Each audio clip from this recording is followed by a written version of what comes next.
What is up, everyone? Welcome to the WAN Show. It is really good to see you. Yeah. Yeah. It's been a while. This is the latest WAN Show of all time. The streak, fortunately, is still alive, but we are officially 173 hours late, is it, Dan? Yeah, that's about right. And for that, I am truly sorry. We've got a lot of great topics for you guys today. Disney is not going to be selling DVDs in Australia anymore. Physical media is actually dying, ironically, in one of the places that needs it more than anywhere else with the state of their internet. Yeah. Also, I freaking called it. For years, too. For years, I have been saying child influencers are going to sue their parents. It's happening. What else we got today? I don't know. GTA 6 leak conducted by a teenager with an Amazon Fire Stick. That makes no sense to me. That'll be an interesting topic. What does that? What are you even saying? I don't know. Meta blocks Canadian news? Yeah. And satire. Really? Yeah. Okay, that I didn't know. I heard about this. Like the Beaverton or something got blocked, I think. Bizarre. Yeah. Anyways.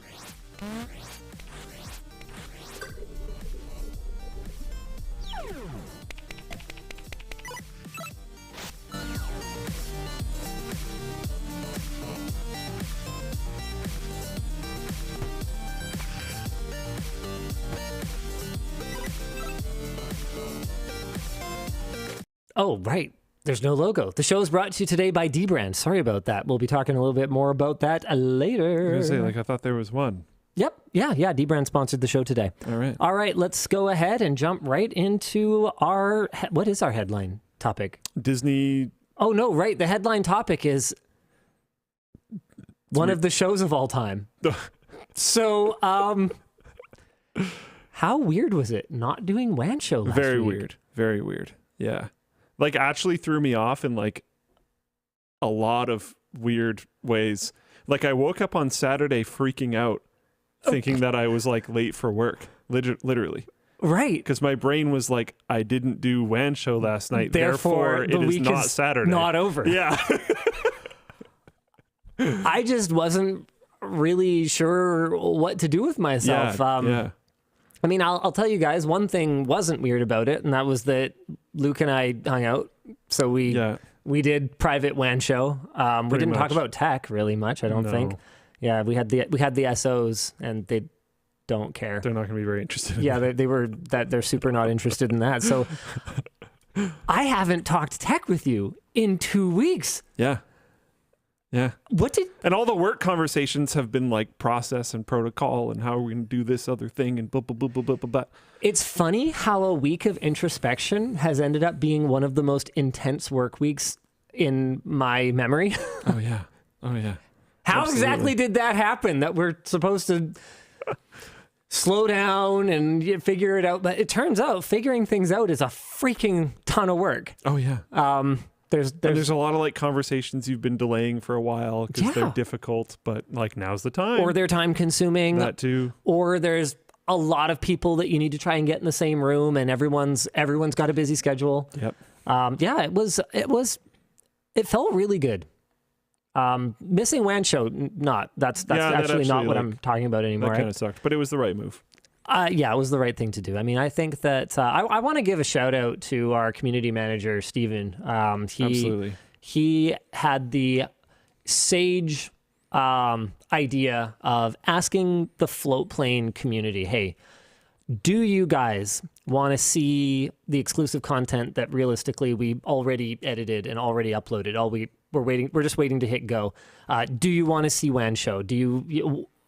How do you guys want this to work? Yeah, what do you want to happen here? Because realistically, I mean, I think I already made it pretty clear. I was going to hang out with Luke on Friday night anyway. So, it really doesn't make a difference to me. I really don't think it makes a difference to Luke if we do WAN Show with a camera pointed at us or if we do it without a camera pointed at us. But Dan was down. Yeah, so I want to shout out Steven because I think the biggest takeaway from all of this is that at the end of the day, the community is the boss. And whatever they say goes. And he kind of went, okay, look, you guys decide. Do you want it? Do you want it? Do you not want it? And I think the majority actually said go ahead. I'm not looking at the poll results right now. If I remember correctly, that's true, but it wasn't by a huge amount. But about 40%, if I recall correctly, said, hey guys, we actually just want you to put your heads down, figure out what exactly it is that you're going to come back to us with, and let's go from there. And I'm glad we did it. Yeah. I'm really glad we did it. I don't know if you guys have been keeping track, but it actually ended up being more than a week.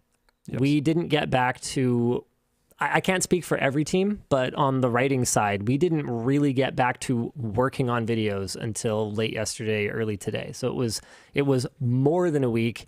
And we also just, to make it so that people weren't being interrupted, so that their schedules were free to do everything they needed to do. Yeah, we didn't post even LTT videos, short circuit videos that have been ready to go. dBrand. dBrand's response. So I already mentioned that they're the sponsor for the WAN Show today, and they're actually going to be the first sponsor that's back on short circuit. I think their take was probably one of the most level-headed and yet completely dBrand takes on the whole thing. Did you see their tweet chain? Yes. Their tweet thread? Yeah. I saw a lot of people speculating that box of broken glass is some kind of prop. They sent me a box of broken glass. I actually didn't know that. That happened before any of this. I have already filmed that video. So they basically, either they are clairvoyant or they just are the luckiest SOBs on the face of the earth. But they had that one in the chamber, ready to go. If you want to see Linus punished, we got you. It's actually their they're firing back for the secret shopper thing, because we told them we had broken glass, so you should send us a new one. And the way we broke the glass was like obviously user error, but they did send it anyway. Like, massive shout out dBrand. They performed really well in secret shopping our sponsors, and so they were basically like, okay, so you like broken glass, do you? So they sponsored the short circuit on the Galaxy Z Fold 5. There's actually a couple things about that video that have aged since I recorded it. First of all, there's the dBrand spot, which has aged like fine wine. And second of all, I say in the video that realistically, my expectation is that the only job this phone has is to make me feel like it's worth the effort of switching all of my stuff over from my Fold 3. Well, it doesn't even have that job anymore because my phone is dead. Do you want to know how? Broken glass? No. It'd be pretty funny if it was. No, it's not, unfortunately. Okay. No. Huh. My pool has claimed its first victim. Did you jump in or did you drop it? I was running around. I was getting... Yeah, I know. I was running around. Okay, and it's going to be even dumber than you think. It's way worse than you think, I promise you. I was running around getting ready for a pool party. And so I'm, like grabbing hoses and vacuuming the bottom and just skimming and like doing all that stupid stuff. As I'm like walking, my arm moves and knocks my AirPods out of that little pocket, the little one right here. Yeah. Like, it was not in all the way, and I kind of went, but, and it just fell down, and one of my earphones went into the water, and I went, oh crap. It was in the shallow end, so I was like, okay, I can probably I probably don't have to get all the way in. I can get this, and I'll just take my shirt off after. So I laid down on the pool deck, and I like blew hard out of my nose so that water wouldn't go up my nose, and I just like laid on the side and tried to reach it. Well, I didn't get it. It moved, obviously, because you're like fishing around in the water. So I'm like, okay, screw it. And I just go in, I grab it, I jump out. Obviously it doesn't work, so I put it out in the sun and like leave it there for now. And that's it. That's the end of the story. I never took my phone out of my pocket. in my soggy pants that I didn't change because I was running around getting ready for the party. So I didn't realize that it had been sitting there in a soggy pocket on a hot day for probably a couple of hours. And I now speak from personal experience. If there's anything that would be worse than having your phone submerged in water, it would be having your phone in a super high humidity environment right after it got submerged in water. When I took it out of my pocket, the camera lens was fogged. Oh. Which is never a good sign. Yeah, that's not good. So I'm kind of feeling like maybe it's a video. Just like, can I the good news is I backed up. Can I save this phone? Yeah, I backed up everything like 3 weeks before it happened. Nice. So I lost like a couple pictures. There were no significant family moments or anything like that. Someone said chlorine water is probably the killer. So is yours salt and chlorine? Well, it's salt chlorination. So it's like they put salt in and then there's some... This is one of those things where enough people have asked me about it that I really need to just spend 45 minutes, read the Wikipedia on salt chlorination, and be like, there's a chlorination cell and it's something electricity something. But basically, it converts some kind of salt that you dump into it into chlorine, and it's supposed to be a little bit less like chlorine smelly and chlorine feely. But yeah, that's the kind. So yeah, it's still chlorine. It's still producing chlorine, but it's doing it constantly instead of you just like dumping chlorine into it. No pucks. No pucks. Yeah. The chlorine probably didn't help. Now, it does turn on. I can see a Samsung logo. But what I suspect is that the battery is dead. Because it was powered on the whole time that it was sitting there soggy. So it's probably a power connection that's corroded. Fortunately, Dan, thank you, Dan. Very helpful. Fortunately, Dan is pretty good with that kind of stuff, and Luke has already given me the go-ahead to have Dan help me with that project. So if we just get like a replacement screen, replacement battery, I don't know, maybe iFixit has like I legitimately don't know. They might have like a Fold 3 refurbished kit or like screen replacement kit or something like that, and we can open it up, have a look at it, put it back together and see if I can get a few things off of it. It's the kind of thing that I'm not going to bother to, send to a data recovery company or anything like that. It's not, it's not worth it. That's like, they want like $2,000, $3,000, $5,000, depending on the complexity of the issue. Can we recover this at home is fun. Yeah. Why not? Yeah. It's content. Like it's content. Methods. Yeah. It's content. Yeah. So we'll have some Remember fun with baking your Xboxes? Yeah. That worked. I mean, you can do some stuff at home. Yeah, well, I mean, it's a very temporary fix, sir. Hey, maybe someone just needs to back it up. Can I turn it on for a while? You know what? This is a really good point. Androids only have this problem. iPhone backs up instantly. It's not quite that simple, but something that did happen is I hadn't opened the Google Photos app since the last time I booted the phone. And so, yeah, even though I have cloud backup configured, it didn't back up those few weeks. So I don't even have the lower quality version that would be in Google Photos. Doesn't back up out of camera roll? So I don't have a Pixel. Oh. I'm on Samsung. So I typically just use Samsung's Gallery app because I don't care. Well, it turns out I should know and care. Now you do care. Yeah, exactly. Maybe I'll just use Photos from now on. Especially because I use my work account as my primary account because I own the domain, so I don't have any concerns about my work account going away anytime soon. So I have, because of all of our Google Workspaces accounts and how all the storage is pooled, I have like 600 terabytes or 650 terabytes of total storage available. So I could never take enough pictures from now until the end of my life to fill up all of it. That's pretty funny. Am I supposed to use that for that? Probably not, right? Nah. Yeah, probably not. Okay. But who cares? Well, that never happened. Maybe it does.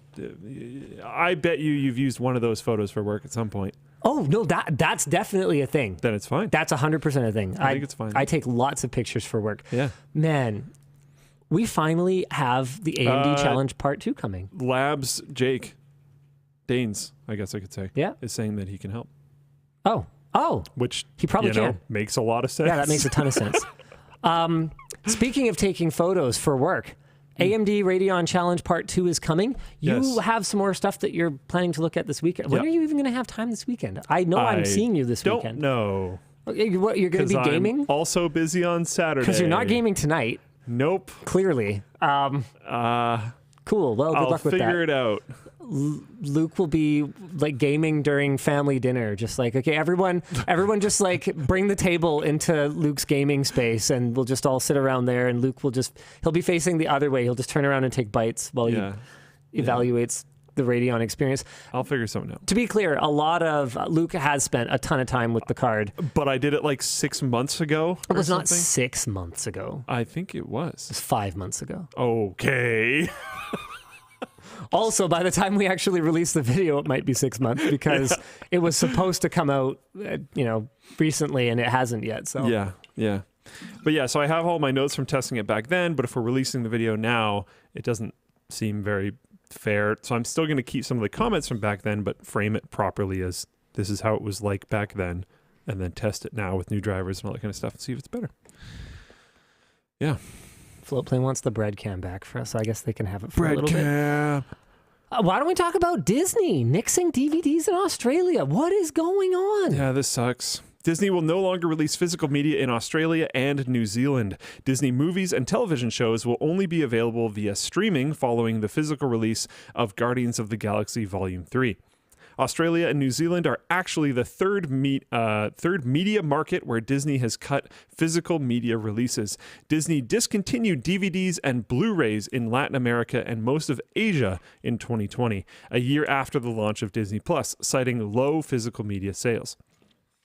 In May of this year, Disney removed over 50 titles from its streaming service as part of a $1.5 billion content write-off.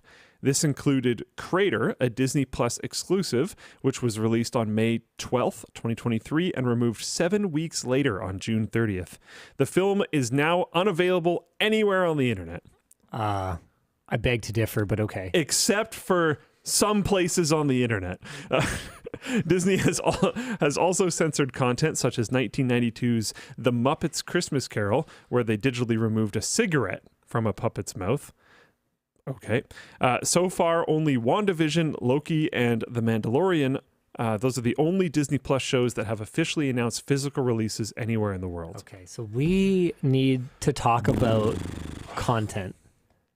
I know that it's not quite exactly what's going on here, but it is very clear to me that the TV and movie business, as we've known it for our entire lives, is fundamentally broken. Oh, yeah.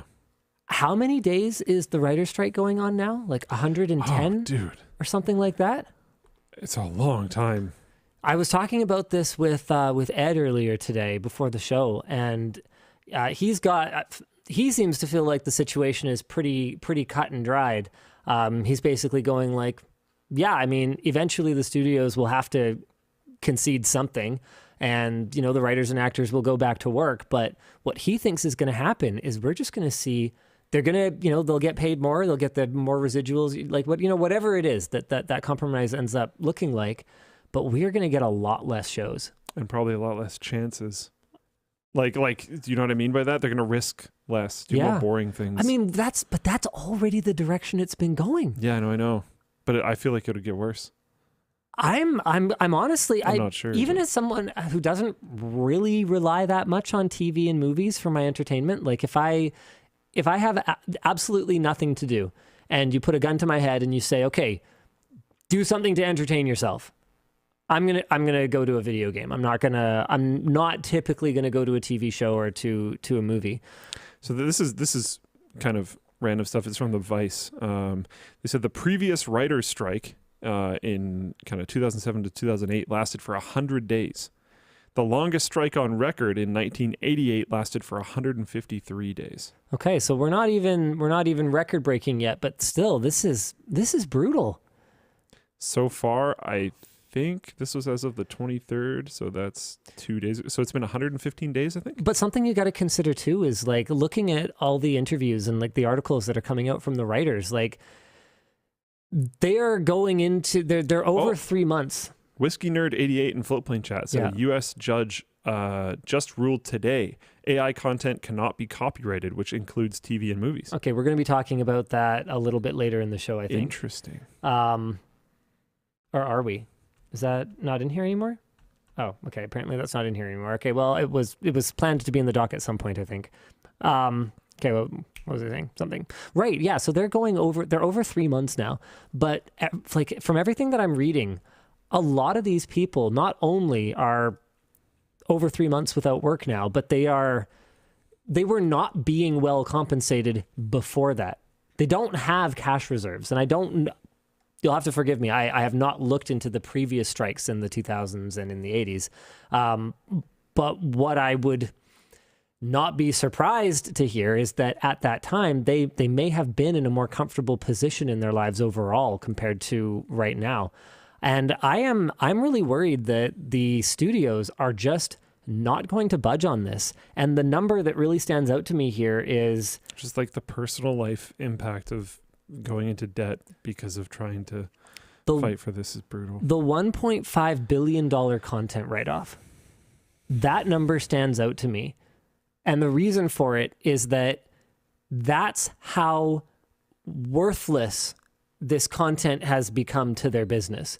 That they would literally rather delete it from the internet, not provide it to anyone, and just use it as a loss, as a tax write-off, compared to keeping it up.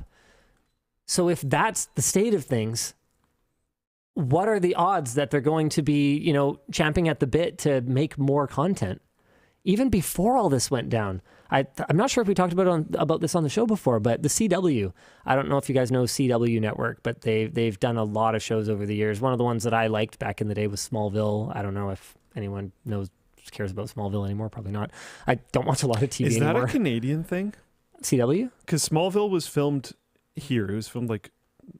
No, it's not Canadian. CW just used to shoot a lot in Canada. But before the strike even started, they basically just packed up and moved out. Yeah, because like I've mentioned Smallville to a few people, and all the Americans don't seem to know what it is. Oh, really? So I thought it was maybe just like a Canadian thing. But there's a bunch of people in chat saying it's in America. So maybe I just happened to my sample size was small. Yeah, another big number.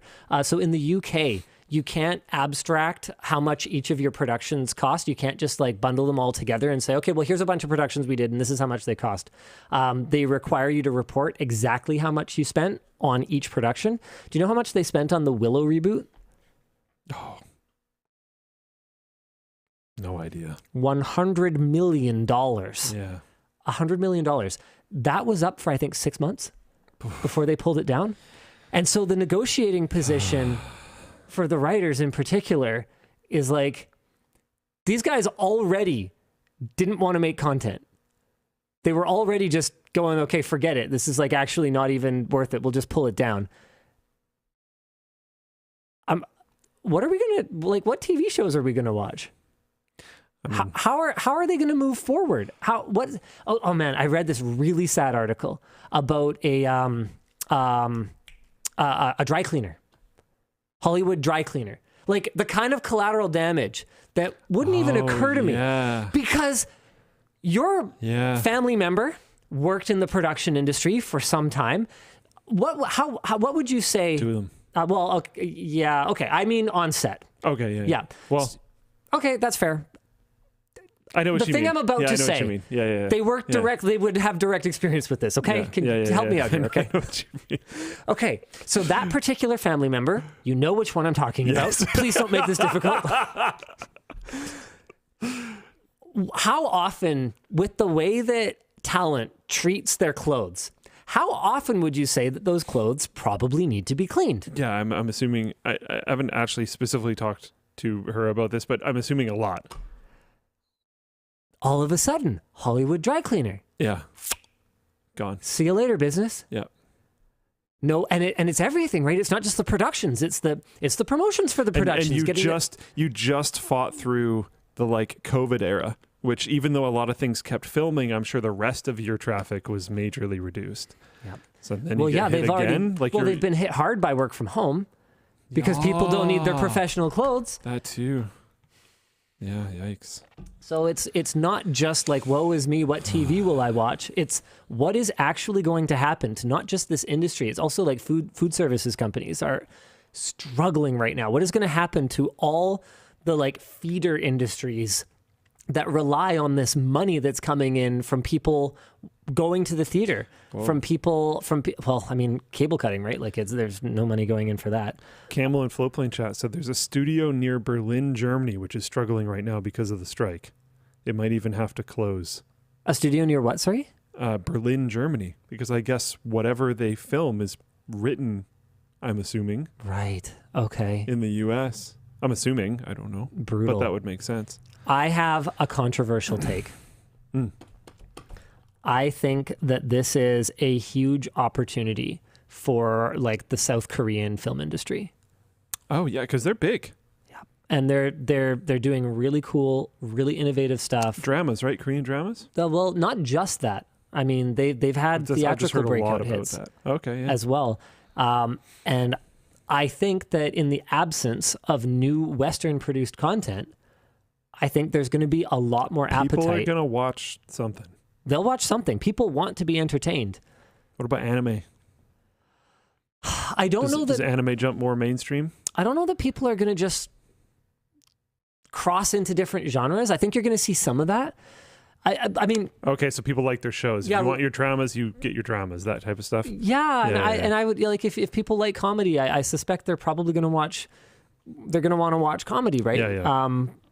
But I do think, yeah, you'll probably see some of that. I think that the back catalog owners are probably going to benefit from this because they don't have to spend any money producing anything, but they can license out their back catalogs because people are going to want to watch something. I mean, it's not the way that I consume content, but the way that, yeah, don't forget Bollywood. Yeah, 100%. Thank you, chat. Some Bollywood stuff is amazing. Yeah. like actually very entertaining. Like the real risk to the industry right now is that it used to be that Hollywood was the only show in town. Diversification of global interest type of situation. Yeah. They are totally not. There's some really good quality stuff being done in China now, too. Like China's film industry in like what the 90s is basically irrelevant, right? Yeah, not anymore. But they're pumping now. They're going hard. Okay, so back to Disney nixing DVDs and Blu-rays in Australia. So the couple things here is one, we're just seeing this general withdraw from even bothering anymore. Should we drop the bread cam? How long have we had the bread cam up? I don't know. He's saying us. Dan, what the heck? The bread is precious. Precious so many people aren't even gonna get it. That's why I was saying. A lot of people aren't going to get it. Okay. Yeah. Anyway, what? Sorry. What was I talking about? Content disappearing off the internet. Off the yeah. So Disney's withdrawing basically on every front. Basically going, how much does it cost to like print and ship a plastic Blu-ray disc? Oh yeah. Like functionally nothing. And if they're basically saying, yeah, this like isn't even worth it for the whatever localization that we're going to have to do,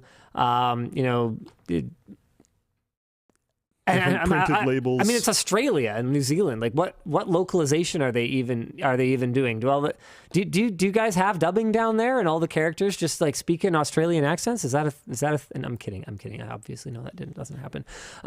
So yeah, it's not even worth the minimal localization effort that it would take to distribute content. So that's problem number one, is like, do they just become a theme park company? Problem number two is that not only does this mean that people who don't have great internet connections are not going to have as easy access to content, but it also means that the highest quality version of this content is simply not going to be available anymore. And that really sucks. Yeah, it's kind of brutal. I'm happy that like archiving of this type of media has become more of a collective work fairly recently, it feels. For a long time there, it was just like, oh, yar, people pirating for their own personal gain. And it's been kind of shifting to groups of people trying to archive things because they're just being, $1.5 billion worth of content was just ripped off of this platform, is no longer available at all. So, I'm happy people are archiving. So tell me this. I know from talking to you both on the show and personally that Steam was a turning point for you for game piracy. Yeah. I know that Spotify or similar was the turning point for you for music piracy. Yeah. I'm about to ask a spicy question. Are you going to go back to movie and TV show piracy if there's not a reasonable means to get a quality version of the content? I will do what I can to legally acquire the content. Do you plan a future career in politics? I'm just wondering. Seriously, it's an honest question because you're on this show, same as me, and yet somehow you managed to come out of pretty much every controversy completely unscathed while I dig myself deeper and deeper into various holes. I've had some. Clearly, you need to coach me. I've had some hits recently. Yeah, that's fair enough.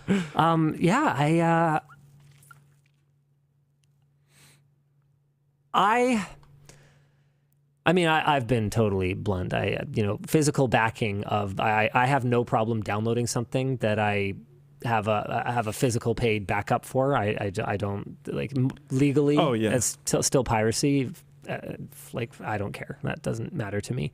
If they've gotten their money, I just don't really see what the issue is. So yeah, I'm lazy and I just download things if I want to watch them. And then it's just, it's a quick couple of clicks to put something in the pile to make sure that I can not feel bad about it. But I think that more broadly, putting people back in the piracy pipeline, like making people go to the effort to, find a good private tracker or whatever else. Once they've got it set up, are they going to come back to the streaming services, especially if they're not getting fresh new content all the time? Like, is this whole business just dead? Kind of shattering itself. Yeah.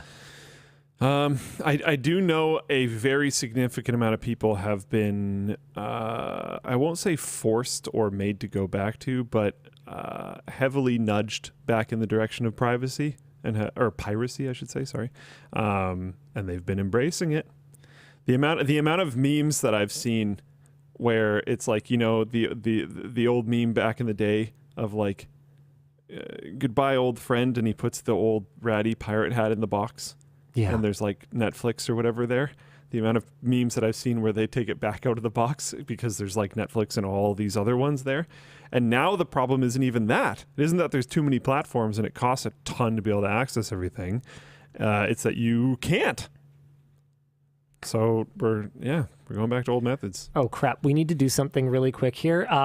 Guys, we don't do super chats here. We do merch messages. And the reason is one that I am about to show you. Hold on, I just need to screen share really quick. Where's my screen share? Did you take away my screen share, Dan?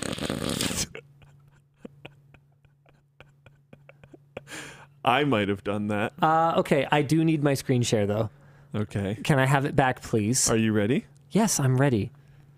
Okay, so this is why. We've talked about this before. I can't emphasize this enough. We do not do super chats because look at this. Here's the viewer activity feed. Okay, people are sending super chats anyway.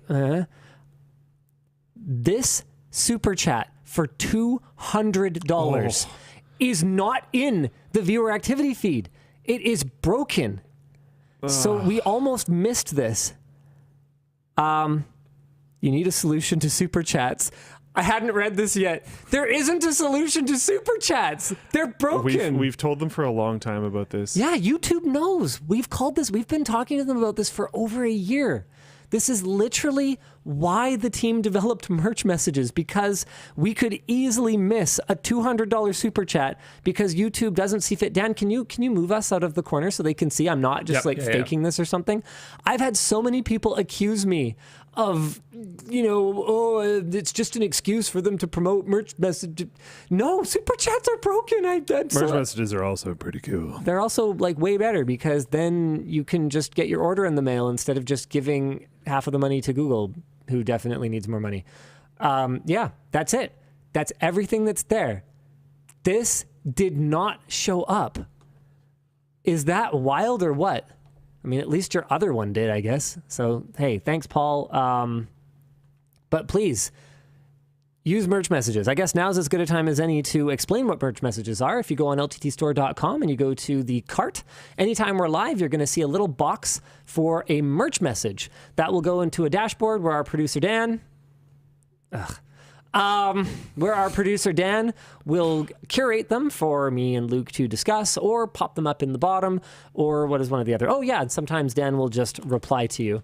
So you can go ahead, place an order, whether it's, a screwdriver or a hoodie or whatever the case may be. The great thing about merch messages is that, hey, we try our best, but if we don't get to your merch message, at least you get your order in the mail and you're not just throwing money at the screen for no reason. Dan, do you have a couple merch messages for us? I do, actually. Yeah, I got a couple here. Fantastic. Welcome back, LLD. Glad to see you and the whole team are back on the upswing. If you decide to encase the bread in resin, can you please make it a float plane exclusive? I didn't want to read that one now, but I did anyway. I'm sorry. Do we need to provide people context for this stupid piece of bread, Luke? Can you explain this to the people? Probably. Okay. Oh, so stop. As far as my understanding goes, because I was not there when how does it go? I was there when the words were written or whatever. Oh, do not cite the deep magic to me, which I was there when they were written or something like that. I was not there when it was written. Yeah. But as far as my understanding goes, the Discord was like, okay, it's actually going to be nuts to just talk about this for however long. So we are now a bread Discord. I see. Which I thought was hilarious, and people liked it. And now we have this. There was also good. I think this was come to after the idea of it becoming a bread Discord, but I saw a few people talking about how they liked the bread theme because to find peace you bake bread. Got it. Bread. And I liked that. I thought Jackson asks about wireless GPUs. Okay. Oh, we did a video about one recently. It just had like wide-eye, like wireless display output. No, I don't expect that to take off. It's so niche that basically the people who want it are going to be willing to pay extra for an external adapter that just takes a standard video output off your GPU, converts it to wireless, and then beams it to wherever the heck it needs to go. I think the market for a GPU that's built from the ground up to transmit a display signal wirelessly is going to be extraordinarily small compared to the folks that would just have wireless, sitting in a slot next to it or like bolted to the side of the chassis or whatever else as part of a less integrated but probably overall more cost-effective solution. I mean, that was the big problem, was the one wireless GPU that ever did exist cost basically the same as just buying a GPU and a wireless HDMI transmitter. So it's like, okay, well, I'm sure glad we integrated these two products. It's like your fork spoon. It costs exactly as much as buying a fork and a spoon, but now they're attached to each other. Oh, good. So when I don't need the spoon anymore, I can no longer use this fork. Or like if the spoon is no longer useful, if you guys kind of get what I mean. Because when this GPU becomes obsolete, all you've done is attach a wireless HDMI transmitter to it that now you can't use anymore. Perfection. All right, Dan, do you have one more for us? Yeah, I've got a couple of real ones if you want. Yeah, yes, please. Hi there, DLL. I remember hearing about a progress on a car-focused channel. What's the progress on this channel, and what would the style of video be like? For example, Marquez or Doug DeMuro? Style on the channel, I mean, is going to be... why would we style it after what someone else is already doing? The style of the channel is going to be Alex Clark, in all likelihood. I know he's really, really passionate about the channel. There's a number of other people internally who I know want to contribute to it. With that said, I think that the community sentiment, rightly, towards us launching another channel right now would probably be pretty low. And so right now, any new channel projects are on hold until such time as we have really nailed down our processes for the existing channels. Car channel is realistically a matter of time. I think that Alex's energy shines through so much. Like, his car videos are just my favorite to watch. I watched, I don't even care about cars, but I watched this one on the Polestar 2, and I was just I don't know, I just wanted a bag of popcorn, right? Like he's so excited and it's so infectious. I'm excited for it, but it's not the kind of thing that we're going to rush into right now, if that makes sense. Yeah, I think so. I think that probably makes sense. Yeah. Yeah. Speaking of things that make sense, Yeah. next topic. Yeah, sure. Why not? Why not? It's a free country. You want to run this one? Child influencers can now sue their parents for wage theft. I think there's some... I think I'm just going to sit here and look smug while you read it. Illinois has passed a law ensuring compensation for underage social media entertainers, taking effect July next year. If a child under 16 is featured in at least 30% of monetized content, I'm excited for 29% attendance in upcoming videos. But if they're featured in at least 30% of monetized content in a 12-month period, a percentage of earnings must be placed in a trust account for the child. The percentage is based on the amount of time that child is featured.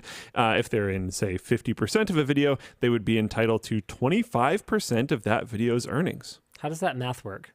Half? Seems like an arbitrary video. Half. If they're in 50% of a video, Yes. they get a quarter of the earnings. I think it's half of the amount of the video that you're in. Okay. I wonder how they came to that number. I'm not saying that's a wrong number. I have no idea. I just am curious. Yeah, not a clue. While some other states require parents to set aside earnings for child entertainers in movies and television, Illinois is the first state to target child labor in social media. The idea for the law was reportedly suggested by then 15-year-old Shreya Nalamathu, who felt that parents were putting incredibly intimate and private moments of their children's lives online, and that those children were often too young to fully understand the implications, which is 100% true. very fair and true. Like absolutely a thing. Yeah. I was shocked. Sorry. Sure. How there's that like shocking, horrifying moment that's been in TV a bunch of times and stuff, where like your new partner comes over to your parents' house for the first time, and your mom busts out the like little kids album to embarrass you. Sure. Now it's on the internet for everyone. Next level, eh? Yeah. I was shocked to see some of the bad takes in the community when we've talked about this in the past. Like, they're my kids. What's the difference between this and, washing dishes, doing chores, or like, it's no one's business for the state to come in and tell me how I can raise my kids. And it's like, this is not about how you raise your kids. This is about child labor. When someone is in a YouTube video, even if it's a YouTube video where they are playing with something, they are working if it is monetized. That's the thing. It's monetized, they're working. I do think that something they've done well here is that they've made the trust allocation based on the actual money that it makes. There's arguments to be made either way. I think that from like a privacy standpoint, from a hey, now that I'm an adult, I didn't consent to that. You shouldn't have done that. I think from that standpoint, we're going to see different litigation if the content didn't make any money. Right. But at least if the content does make money, they are getting a piece of it. Yeah. But I like that they're not just entitled to like an hourly wage. I think that if they are a star and if they are, featured in a significant portion of the video, you could over 30% of the monetized content? Yeah. If they are a star in the content, 30% of the monetized content in a calendar year or 12-month period. That's different. And then also, so that enables you to receive some of the cut. And then it is 50% of the percentage of the video that you're in. That's how the monetization works. Got it. Yeah, oh man, no, I'm torn though, because on the ones where they don't make any money, well, no, they should still be entitled to minimum wage. That's what minimum wage is. And the other thing too is that it's like, oh no, it's just social media or whatever, but like there's really strict laws governing how many hours a child can work, whether it can interfere with their education. how many days they can work over a given period, and none of that is being adhered to. And no, they're not just your kids. They're not your property to just do whatever you want with. You're not allowed to be exploitative. This is not parenting. This is work, right? And even with this cut, like, this doesn't address any of those issues. Yeah. So I guess what I'm trying to say is, It's beginning, I'm calling it. but not enough. There's a lot more coming. Yeah. There's a lot more coming. And you know what's really interesting about these numbers is there's a lot of like family vlogging channels that have more than 4 kids. How does that work? I could actually see the spinning beach ball on his brain. Give me the math, Luke. What happens now? Yeah. Yeah, people are starting to list. They're starting to list channels that have a whole whack load of kids. Yeah. Well, how do the parents take anything? Because I think they should probably make something for turning their family into production. I think, Kris Jenner probably did okay with all of that, and that's probably, Yeah. mostly to the benefit of her kid. I don't know. Jaden raises an interesting point that I wanted your take on. He says, on top of influencers, the laws for types of content of kids being posted by their parents, even just to Facebook for friends and family, needs to be tightened up a lot. I know of people that have made Facebook pages in the name of their child who is like 0, and then posted things all the way up. There's so many ways for that to go. It's very interesting. On the one hand, they might look at it and go, wow, it's so cool to have this like catalog of, everything that I've ever done in my life. I'm sure some people would say that. But then there's going to be people that are like, wow, this is a huge invasion of my privacy. How could you have possibly thought that this was okay? Yeah. A little rough. I like the email idea. I've always liked the email idea. Here's the thing, though. Like, you've got tell me this. What is the difference between signing away your kids' rights on Facebook and signing away your kids' rights on a traditional media or television production? It's monetized versus not. Well, the media, either of them could be or couldn't be, I guess. Fair enough. So what's the difference? If people just have power of attorney for their children, I'm not saying it's right for people to just post everything about their child on Facebook. I'm just asking, is it any different? Someone asked, what's the email idea? I don't know if this was an original idea of yours. It's not an original idea. So the idea is that you set up an email, and then you email that email like journal thoughts about the kid. Little fun stories and stuff like that. Yeah. I haven't stayed as on top of it as I would have liked to. I mean, there's still time. It's just one of those things that stuff happens and life gets busy and you don't think to like write a bunch of emails, but there's definitely going to be some stuff there. It could be cool to kind of pick it back up and keep going and then like give it to them when they move out or something. Yeah. Could be kind of neat. Could be cool. Moving on. It still says 2 more topics. Yeah. Heck yeah. All right. Do you want to talk about the GTA 6 leak? Yeah. I have no idea what this is about. The cold, hard, honest truth is that I have spent the vast majority of the week in meetings, deliberating on... Oh, me too. And I didn't see this coming until now, but I've read the first line and I love it, so I'm ready to go. GTA 6 leak conducted by teenager with an Amazon Fire Stick. Oh, man. That sounds fire. A British 18-year-old out on bail for blackmail, fraud, and hacking 2 U.S. telecom companies and NVIDIA... UK. As part of a teenage cyber gang, has been revealed as the likely culprit of last year's hack of Rockstar and leak of GTA 6 footage. Shortly before his second arrest, the teen was doxxed by rival hackers. When he was again released from jail, he was moved to a travel lodge hotel under strict bail conditions for his own safety. There, he apparently hacked and leaked unfinished Grand Theft Auto 6 gameplay using an Amazon Fire Stick he found in his hotel TV, which allowed him to infiltrate cloud computing services with a newly purchased smartphone. Man. He also purchased on the internal Rockstar Slack channel. Posted. I am posted, yes. Sorry, what did I say? Purchased? Yep. Oh boy. He also doing great. posted on the internal Rockstar Slack channel, I am not a Rockstar employee. I am an attacker. Okay.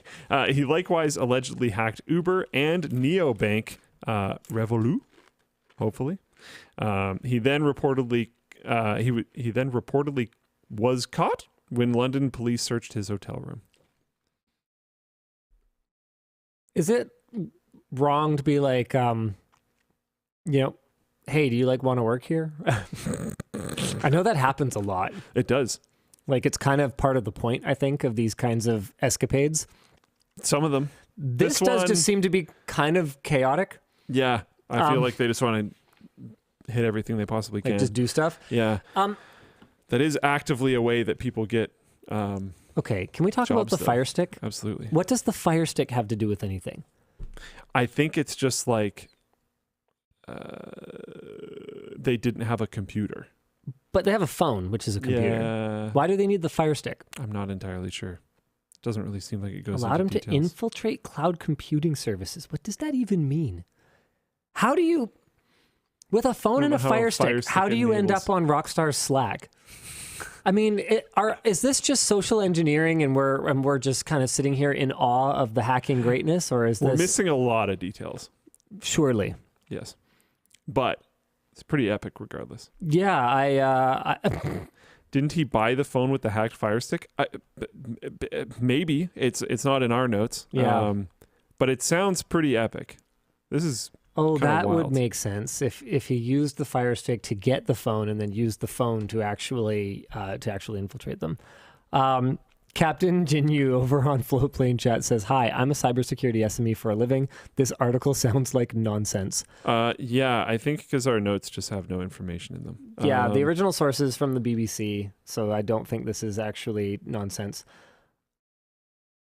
And here he is holding a shark. Wait, I still don't have a way to switch to my screen. Dang it, Luke. I'll show it. Are you ready? Yeah. Are you sure? Yeah. Because why not? Yeah, sweet. Why not just be holding a shark, I guess? Yeah. All right. Anywho.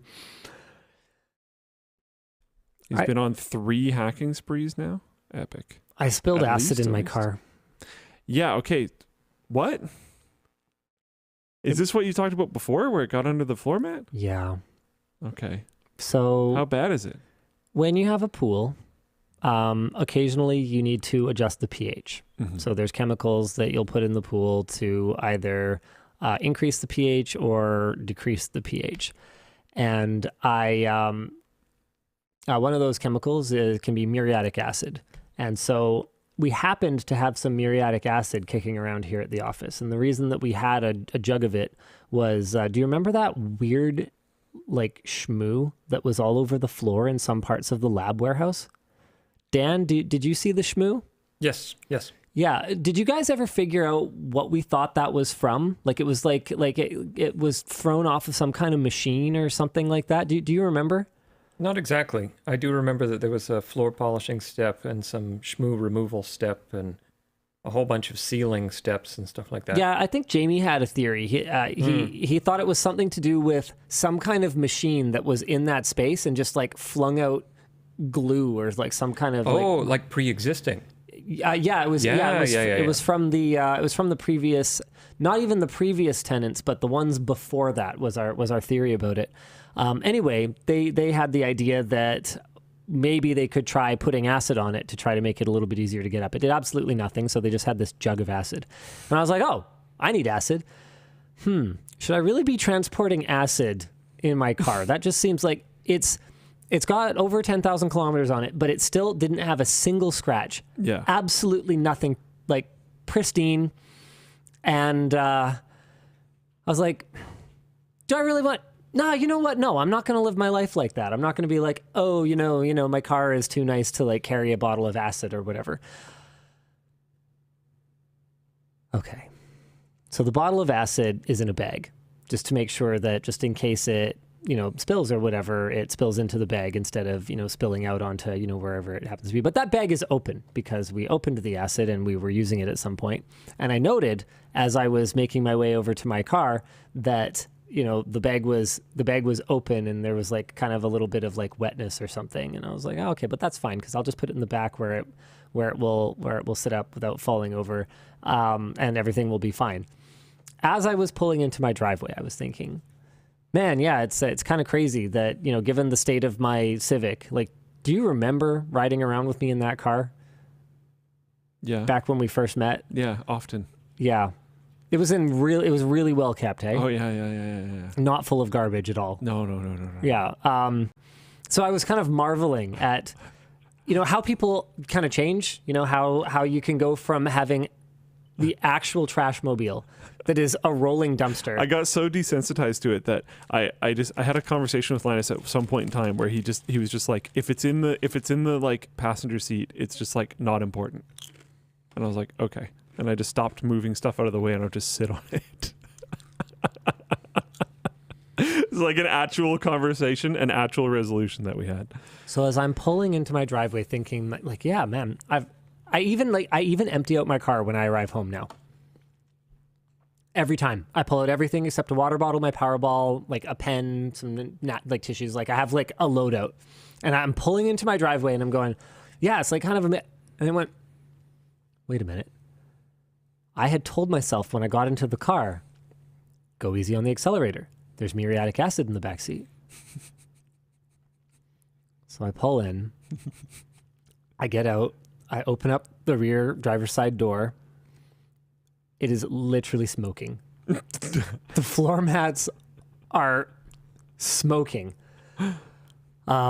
Fortunately, not that much spilled. And the way that it spilled, I have like all-weather floor mats, and it spilled onto them, and then kind of like surface tensioned over. So it's mostly under. But there's an area about this big where all the like carpet fuzz is completely, I don't know how to describe it. It's not melted. It's not burned. It's eaten. Okay. It's completely eaten away. Dissolved? It looks absolutely disgusting. Fortunately, it was like really late.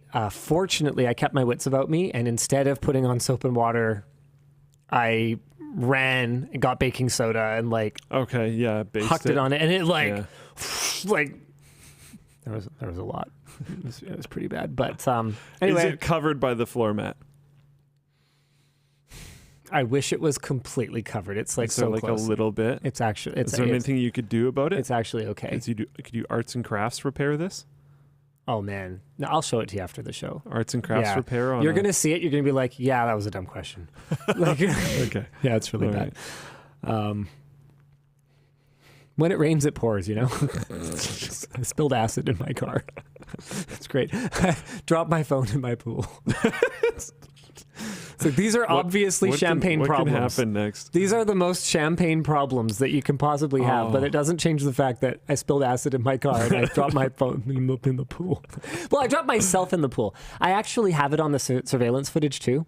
So, do you have Dan, your realization moment on the surveillance? Ooh.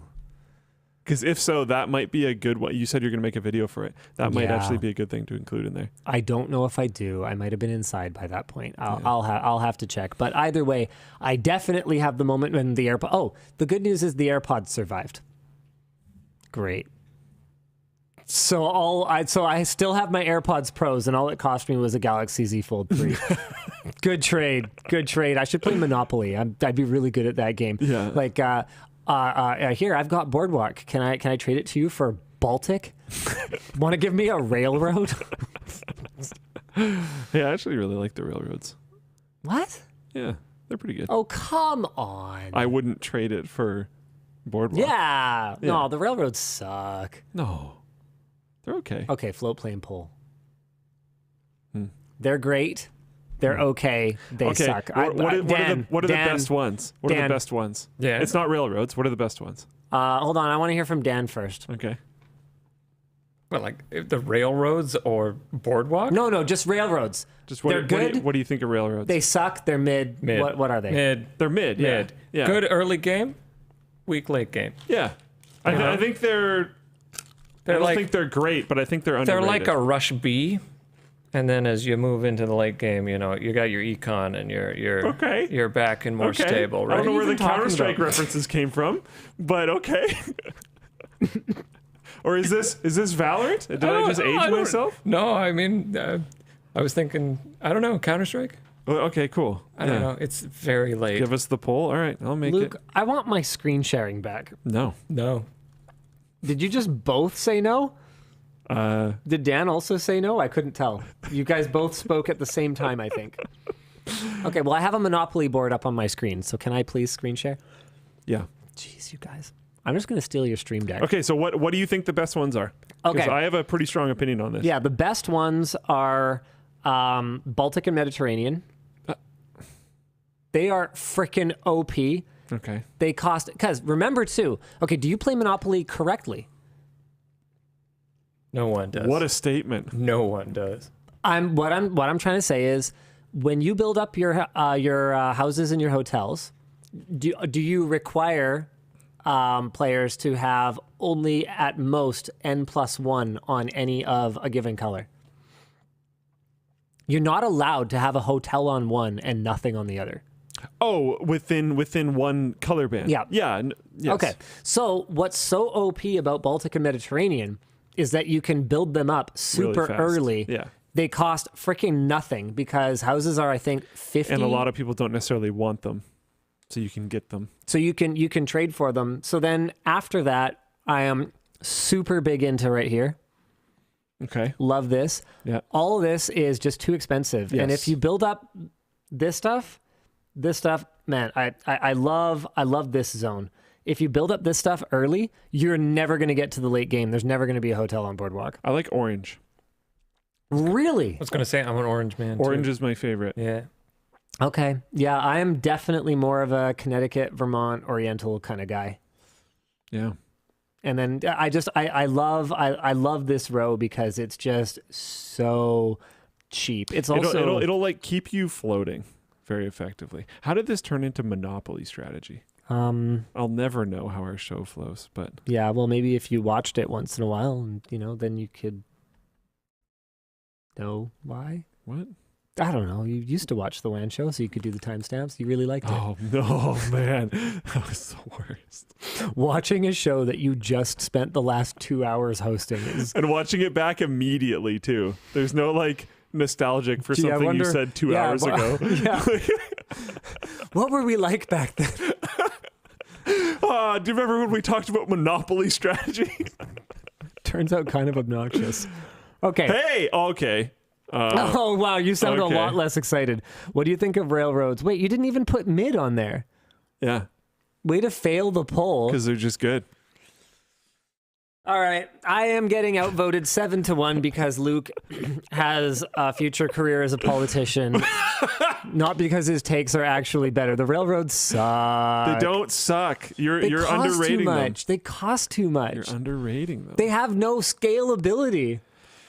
yeah, but Early they're- game. Early game. Dead end. Dead end. I mean, I think they're underrated. admittedly, it's better than collecting like $7 in rent off Baltic or like whatever it works out to. It's like nothing if I recall unless correctly. you get both of them. Like they're like guaranteed gonna do okay. They're not gonna win you the game. They're not gonna do any of that kind of stuff. What? You're saying Baltic will? Yeah, Baltic and Yeah, Mediterranean. but you have to get both. You got to have both. Yeah. I think the rent is actually less than $7. I think it's literally $2 on one of them or something like that. Like it's absolutely nothing. Can we get? have they interested like yeah? I was. Yep, we were going exactly the same place. Is there a Modern monopoly Monopoly. that keeps up with inflation? Yeah. I'm not sure. I kind of doubt it. I've seen memes. I've seen like millennial edition Monopoly. You just like you can't afford anything. and then Every single player loses. yeah. all four of you, assuming you're playing a 4-player game, have to like bet your futures in crypto. So basically, it's just Boggle then, or Yahtzee. It's just Yahtzee. You just roll dice. Yeah.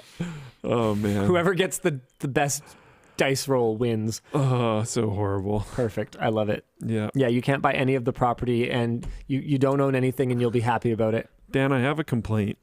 Uh-oh. Yeah. I need to I mean, issue this is the week to do it. a complaint.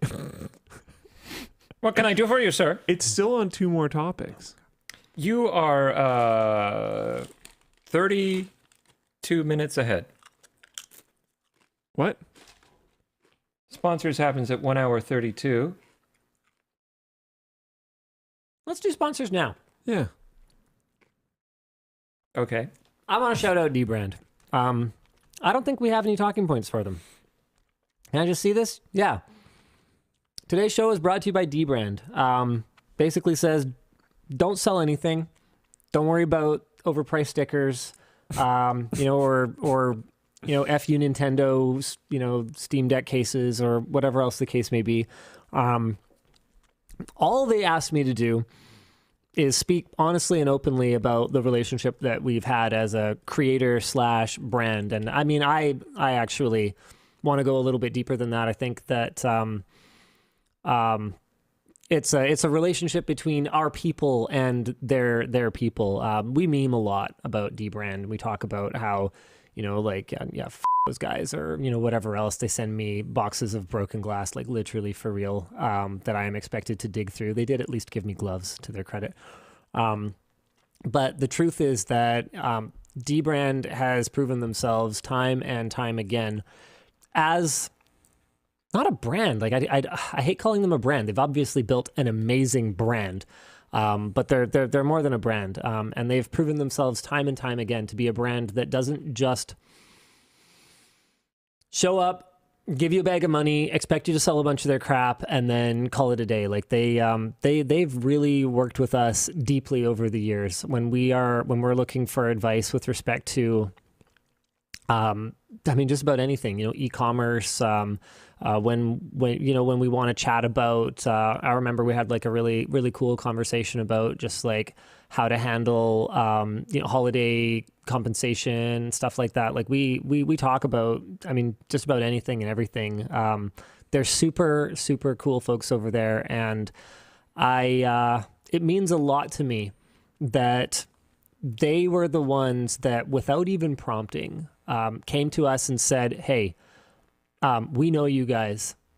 We know what's up over there. We know that you guys are going to come out of this. When it's time for the content to start up again, we want to be there. We want to be part of it. And, that means a lot, right? I think it's, there's a lot to be said, about the fun you can have with a fair weather friend, right? Like it's cool to hang out or whatever. But, when push comes to shove,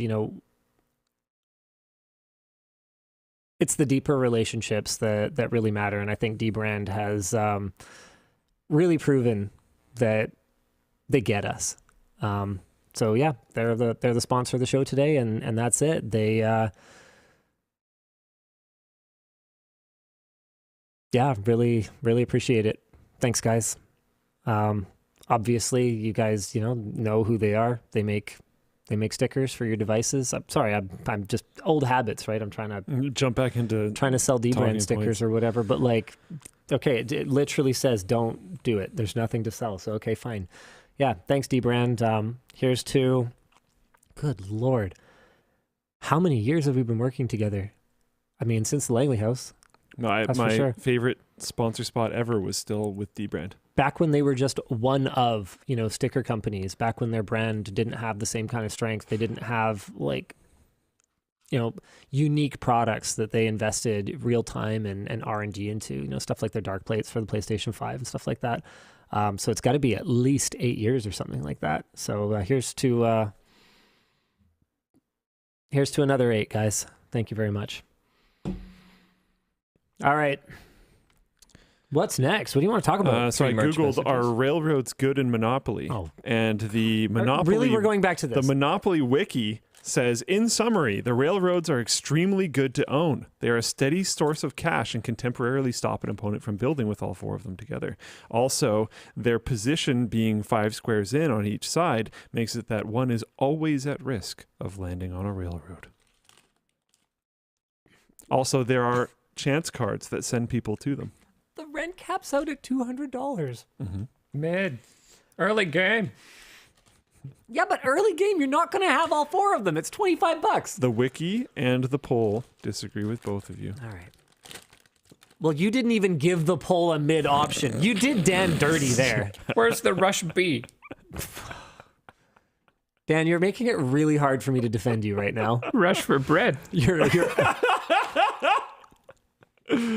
Oh my goodness. apparently it's 400, not 200. Okay, so it's, what is it, 50, 100, 200, 400? Okay, well, okay, fine. Doubles every time. I still don't like Look at them. that value. No one, you're never Look at going that value. you are never going to land on all 4 of them. And no one's ever going to trade you all 4 of them. They'd have to be stupid. By the way, can I just say for a moment that there is one official rule of Monopoly that I think is completely brain dead stupid, and I hate playing the game with it. Did you know that when you land on a property, if you have the money to buy it, you must buy it? Yeah, I'm pretty sure like everyone house rules that out because that's just like weird and dumb. That is, it completely, it turns Monopoly, the game of fairly minimal strategy, but technically some. Into Monopoly, the game of literally predetermined outcomes. I think that was the point when the game was made, though, wasn't it? I don't know. I thought it was supposed to be an actual game where you can actually win. No, if I remember correctly, the original creator was trying to... Yeah, progressive writer Elizabeth Maggie Phillips created Monopoly in 1904 to teach players about the dangers of wealth concentration. Oh. Because one person just takes off and then obviously wins and everyone else goes bankrupt. So it was never meant to be a game. People are like, it's supposed to go to auction if you don't buy it. Okay, that I didn't know. Is that in every version of the rule book? I believe I thought so. it goes to auction if you can't afford to buy it immediately. Yeah. Man, now, what even is this show? It's the Monopoly I'm show. honestly not sure. Okay, when you land on an unowned property, you may buy that property from the bank at its printed price. You receive the title deed showing ownership. Place the title, blah, blah, blah. The bank sells through auction. Oh, if you do not wish to buy the property, the bank sells it through auction to the highest bidder.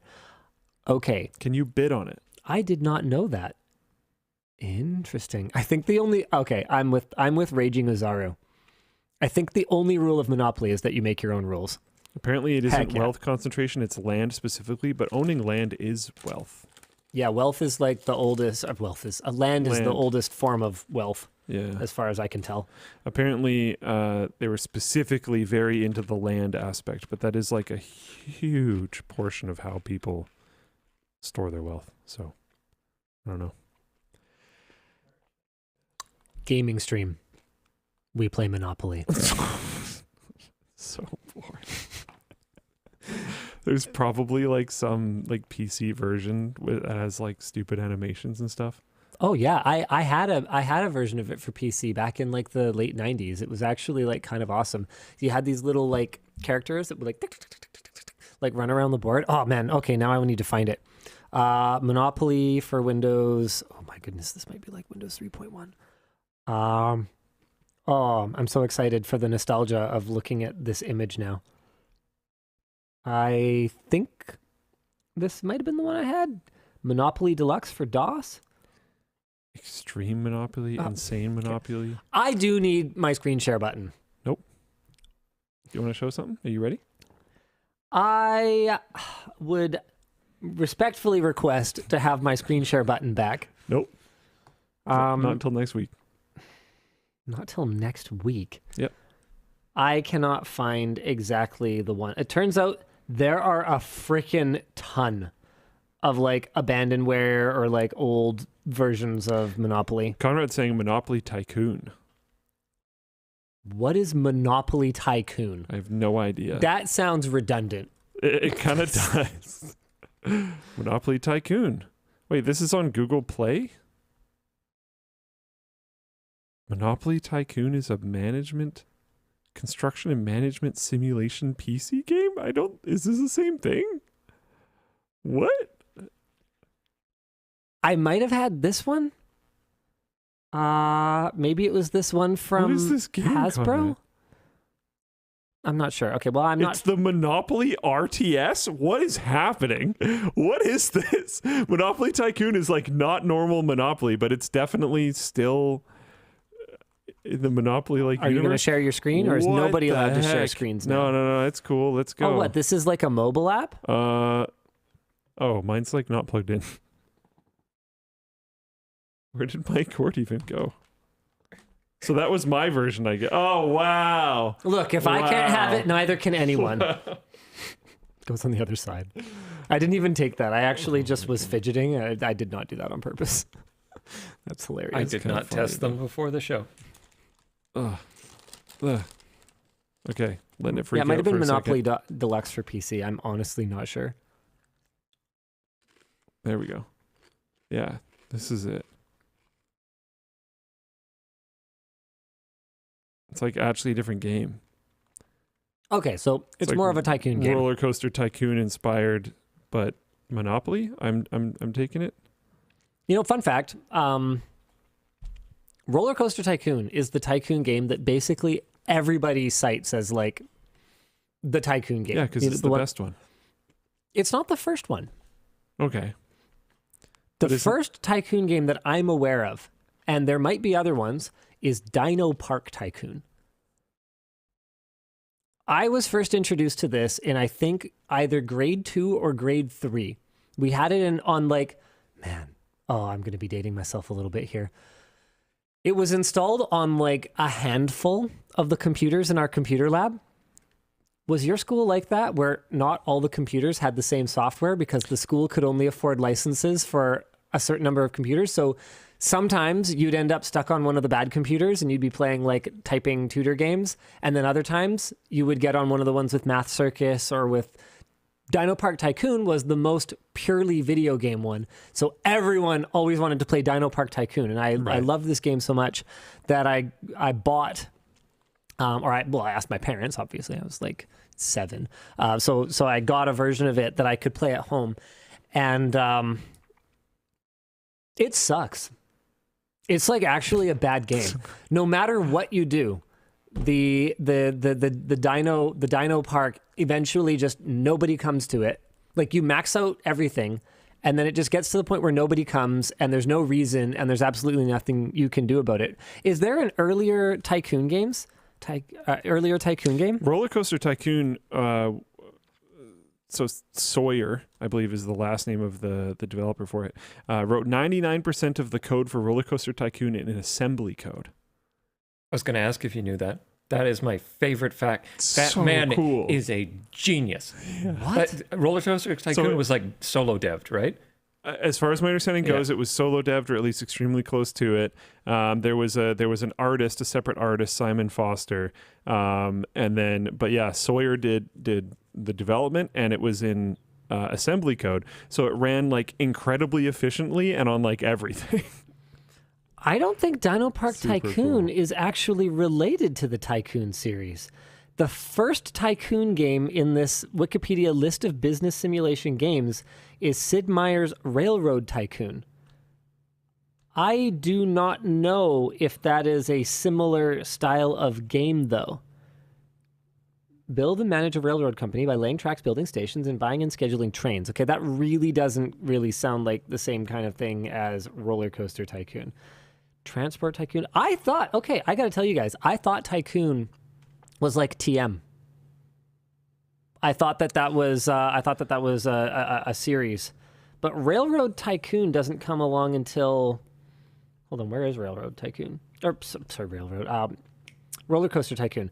Roller Coaster Tycoon doesn't roll around till 1999.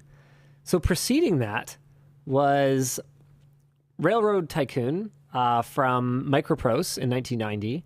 Dino Park Tycoon from MECC Manley and Associates, whoever they are, in 1993.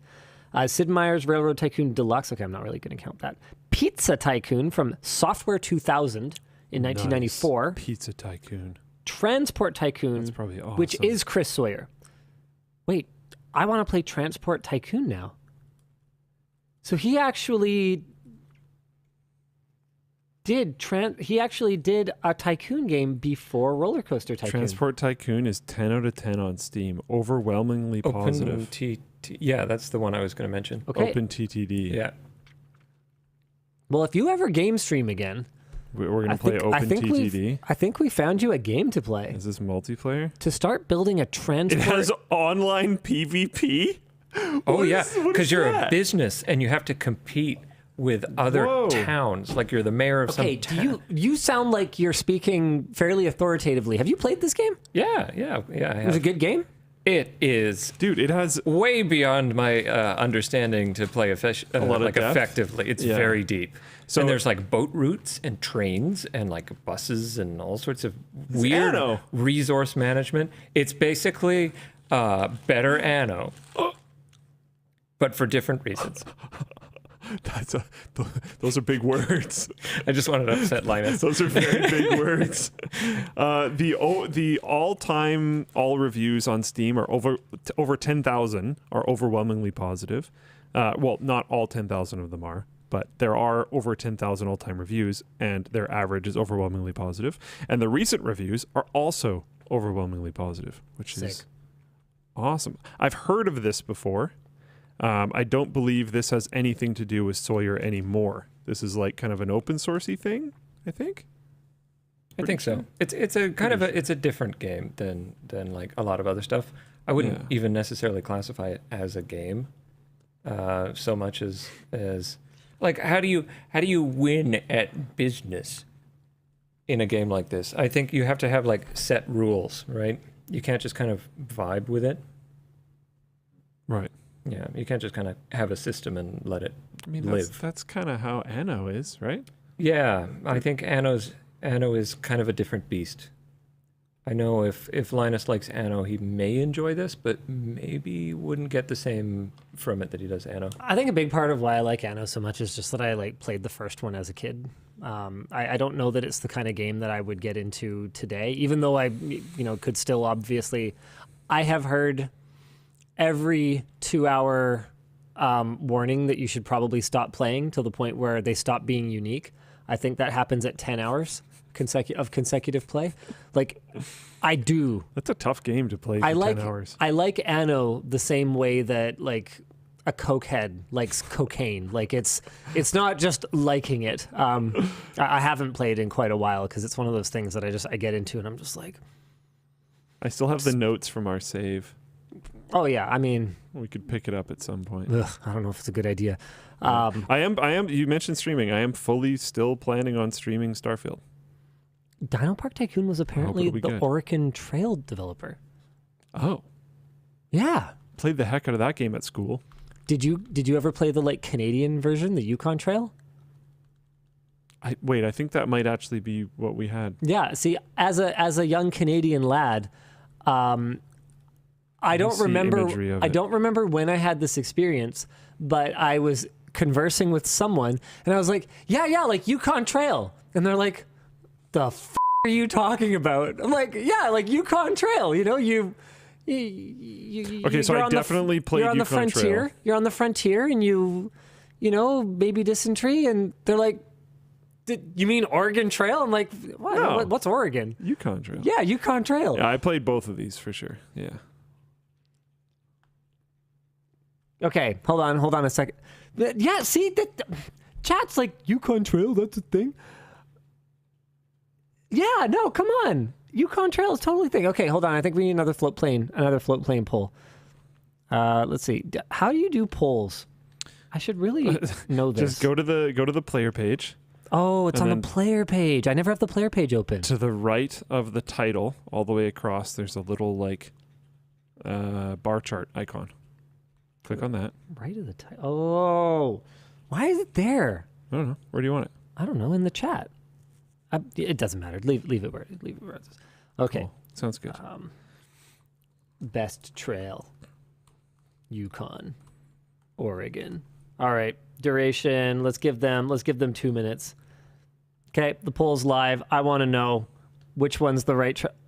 Really? It's gonna get slaughtered. Oh, but you can get the gold. What about the gold in the Yukon? It's the gold rush. Jaden said it's also in the creator panel. Okay. Thanks, Jaden. My everything that I cherished as a child is being crushed. By the way, I want to give a shout out for Jaden because Jaden launched a very cool feature during our "we're not launching videos" phase. So is he supposed to be doing that? the new What do you mean? I thought people weren't supposed to be like work. I mean, I guess the dev team really didn't have anything to do with any of this. We were good. All right, fair enough. We're good. You do your thing with your team. The thing that we needed to do was keep advancing the platform, which is what we're doing. And there's a new player. There's a new player on Floatplane, and it's very cool. You should check it out. It looks nice. I think a lot of people didn't notice because the visual path that the player went down is like kind of in line with what you'd expect. But if you go look at it, it is different. The old version was kind of like a bar that would like fill as it went across. Are you going to share your screen, or are you just going to No. like be like that for the entire rest of the show? No, I'm just gonna describe No, he's it. going to share his screen. I mean, There we go. why show a video This is when the new you player. could just describe the video? This is it. Yeah. And it's cool. And it's React now. Why don't you explain what And it there's- being React means? There's dark mode in the live chat now, as you guys can see on the right here. Ooh. Like I'm 5 though. Why does it matter that it's React? So we are trying to convert everything to React. Our development, we've been in Angular for a long time, so it's a framework we've been using. And on the front end, we're trying to convert to React. The state that our Angular was not great. And also, I don't know. There's just long conversation, but there's reasons why we wanted to move to React. The development time for something like the live chat improvements that happened a little while ago. If I remember correctly, we had spec'd that out at, I'm going to forget, I apologize. It was like 5 weeks or something. And then it was Reactified instead of left in Angular. And I think it took Jadeon like 2 days or 3 days or something. So site should react a little better when you load it and use it. And also it's faster, easier to develop, all that jazz. We're moving off of Angular, moving to React. Okay. So that is good. There is not that much left on the user-facing portion. We split the site into 3 sections. There's now a user-facing portion, creator-facing portion, and admin portion. And there's not that much left to get the user-facing portion to have the Angular wrapper removed from it. So it will be all React soon. Now tell me this. How much truth is there in this message in Twitch chat? This Twitch chat, so it's probably wrong. But React is the next framework until another new hotness comes out and you just port the entire project to yet another framework. Hashtag just dev things. Are we just going to... HTMX? Yeah. Yeah, we already Welcome have to the internet. We already have another one. React is like old. What are you doing, Luke? React's not that old. React's still good. I know. It is. Come It on. is. I think we are getting to the point there where some people are like, I've been working in React for a while. I want something new. Need new tiny, shiny toys. So we're a little slow on this movement for sure. But I see. that is sort of, I don't know. Hey, it has theater mode now, though. Yep. Show the people theater mode, maybe? Yeah. Maybe we just won't share screens because we know it's Well, not people cool should anymore. just go use it for themselves and then comment on it and stuff. Yeah. Yeah. No, you should show the people theater mode. Oh, If they can't find the button. You okay. can't even see your screen. What do you mean? Yeah, hold on. Give me a Totally second. unprofessional show. The worst. Worst show. WAN show, more like WAN to not watch it show. Okay, now I gotta get rid of this. You don't have to do anything. We could No, crap, no, we're supposed to be no. doing merch messages. Dan, while Luke figures out his stuff, by the way, Yukon Trail lost, so Aw. I'm really disappointed in actually everyone right now. Dan, do you want to hit me with a couple merch messages? Sure. Hi, DLL, the correct acronym. Depending on how the stubby goes, any thoughts on something in between? Normal handle with a short shaft. The normal handle with a stubby shaft. I think that you, sir, are a niche user.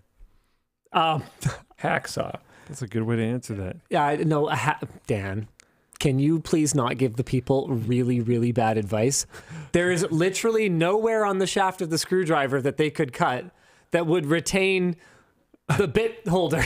Buy a stubby and a normal one and transplant. No, that is actually not recommended either. Here, hold on. Wait. Yeah, we don't have anything What? planned for that right now. What? Hey, theater mode. And the chat is still there. Cool. Yay. Yeah, good job, Floatplay team. It's called fill window, but yeah. And there's a keyboard macro. W. Cool. There we go. Okay. Let's All right. see. Oh, that did a bunch of that makes sense. Yep. Cool. Yep.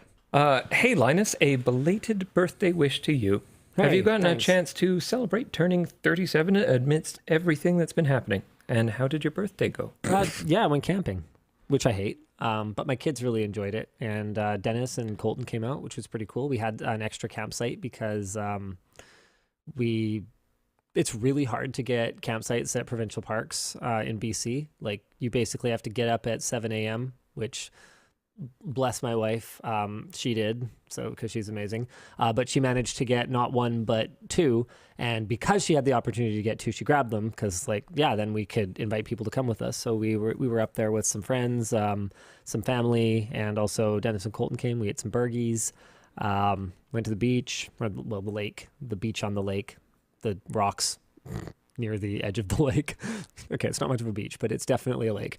And yeah, we hung out. It was good. Jaden says that he wants the stubby handle with the long shaft. That seems at least more likely. I can actually kind of see that. Yeah, I could kind of see that. But the big handle with the little tiny shaft is It's a little weird. yeah, is one that I can't say that I'm super that I can imagine that.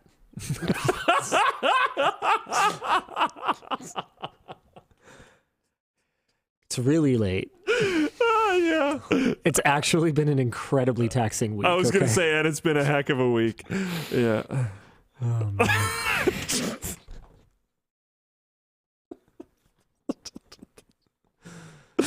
People are Okay. confused. Burgies, like snackies, drinkies.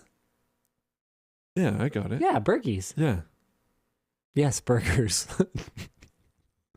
Apparently, it's late for everyone. Dan, you want to hit me with one more? Yeah, what do we got next? Sure. I got one left.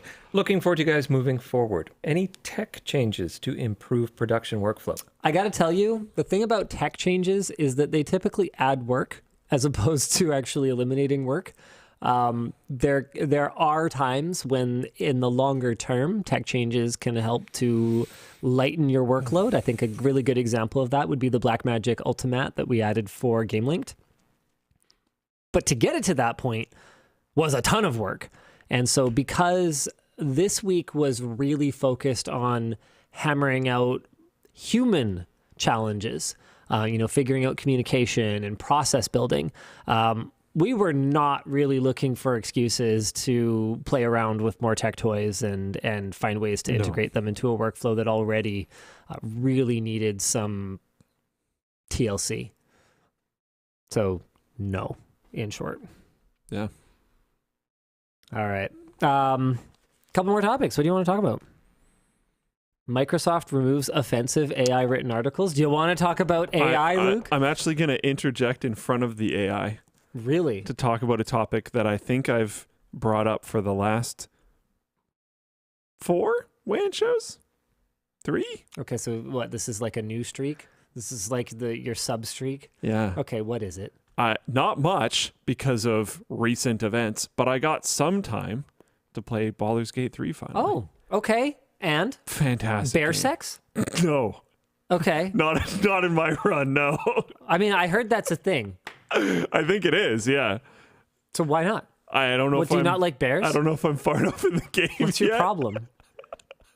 Don't kink shame. I know. I really didn't think we were going to go down this path. And Dan has excused himself. See you, Dan. Just leaves. Wow. No, I think I know what character that would be, but I'm still Probably in, the bear. I'm still. It It would be a druid. Yeah, I'm trying to help they you. could shapeshift Yeah. into a bear. Yeah. Yeah. So the bear. I think The I bear. think I know they're not in my team yet, but I think I know who it would be. But it's just a great game. I've really enjoyed Larian Studio games up to this point. They didn't get rid of the like Larian Studio ID that is really good. Like a lot of the combat mechanics and like camera style and how the game kind of feels at its core still feels Larian, which is great. But then Yeah. you have this D&D layer on top of it where there's like dice rolls for things and you have inspiration so you can re-roll things and stuff. And So- it's just really cool. If you can dress up as like a horny bear, Oh would my you say that it's a Leisure Suit Larian game? He's not here to press the bell, so I don't have to worry about it. I can mute your mic, by the way. That's What? that's another thing that I did. Shut up. And you're muted. You're gone. I still have. Oh. Okay, well, I guess you get to fix that now. Is my mic still? That'll be fine. Here, there, you're back. You're back.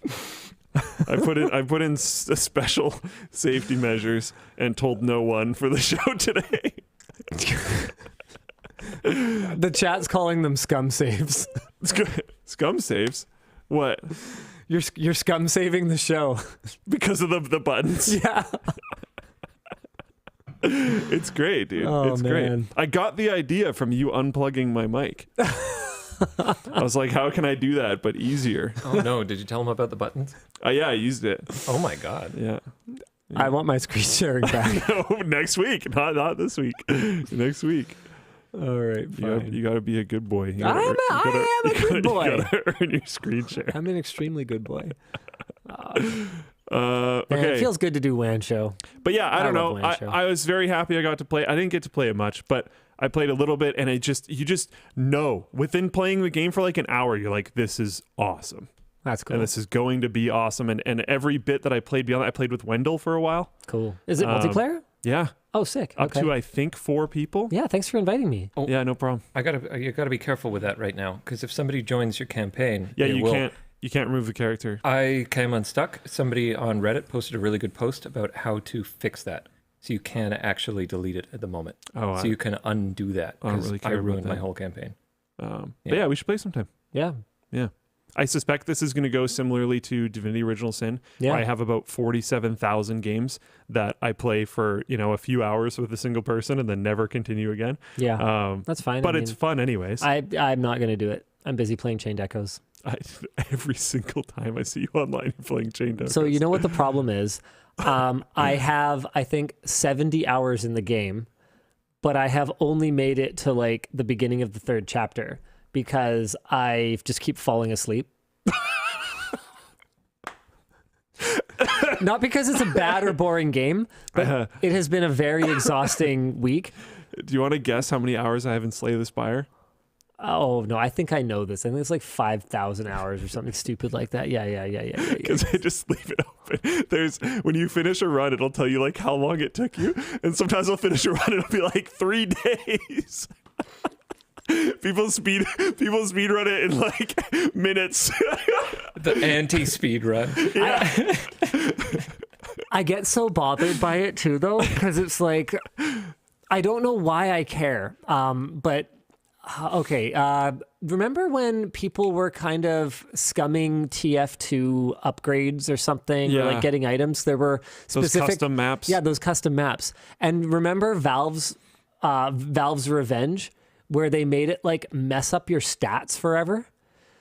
So I have certain classes where you did that? where I did that, and so my stats are just completely broken and there's no way to undo it. And because of the kind of person I am, that bothers That me. ruins the whole game So much. Like, I don't even really, a part of me is uneasy that other people play Beat Saber on our machine because there's lifetime stats for like successful cuts and percentages and stuff like that. I'm like, these aren't real numbers. This sucks. And it's the same for like the Chained Echoes playtime. Like the second I fell asleep once while the game was running, I was just like, I don't even know if I want to play this game anymore. Yeah. I hate it when there's a counter and it's not accurate. It bothers me. So Slay the Spire has something called Ascensions, and it's like a scaling hard mode, basically. There's every Ascension, there's a new type of difficulty that they introduce. Like, okay, bosses are harder now. Normal enemies are harder now. You heal for less after you beat a boss. That's pretty cool. Other random, like, So kind of like New Game Plus. chances are but less like likely to go in your favor. Lots of different So stuff. the game gets harder up to 20 times, and it gets like really, really brutal. And I have Ascension 20 on the Silent, which is one of the characters. And I have like 18 on Ironclad, and then not that high on the other ones. If somebody played on my account and pushed one of the Ascensions and it wasn't me, that would bother me a lot. Forever. Yeah. Probably. Yeah. Yeah. I hear that. That would like I don't I've actually like had the thought before, like, would I have to try to like wipe my save and just restart? I have some don't know. serious conversations with my kids about, all kinds of things. And as a gamer dad, one of the serious conversations I had is, okay, you can play crosscode. If you save over my save game, you are for real in trouble.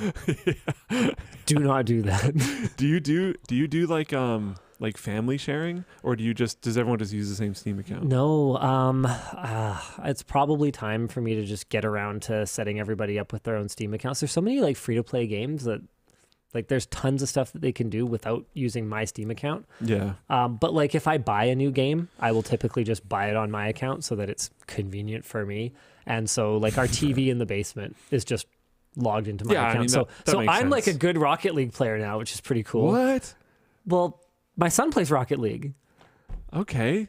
Yeah, and he just plays on my account. So I'm like, I don't know what his rank is, but it's like, Oh, so you mean like on a Steam observation level, you're a good Rocket League player. Okay. I thought you actually like were playing with him a bunch. I was like, whoa. No, I suck at okay. Rocket League. Yeah. Yeah, but I'm decent now, apparently.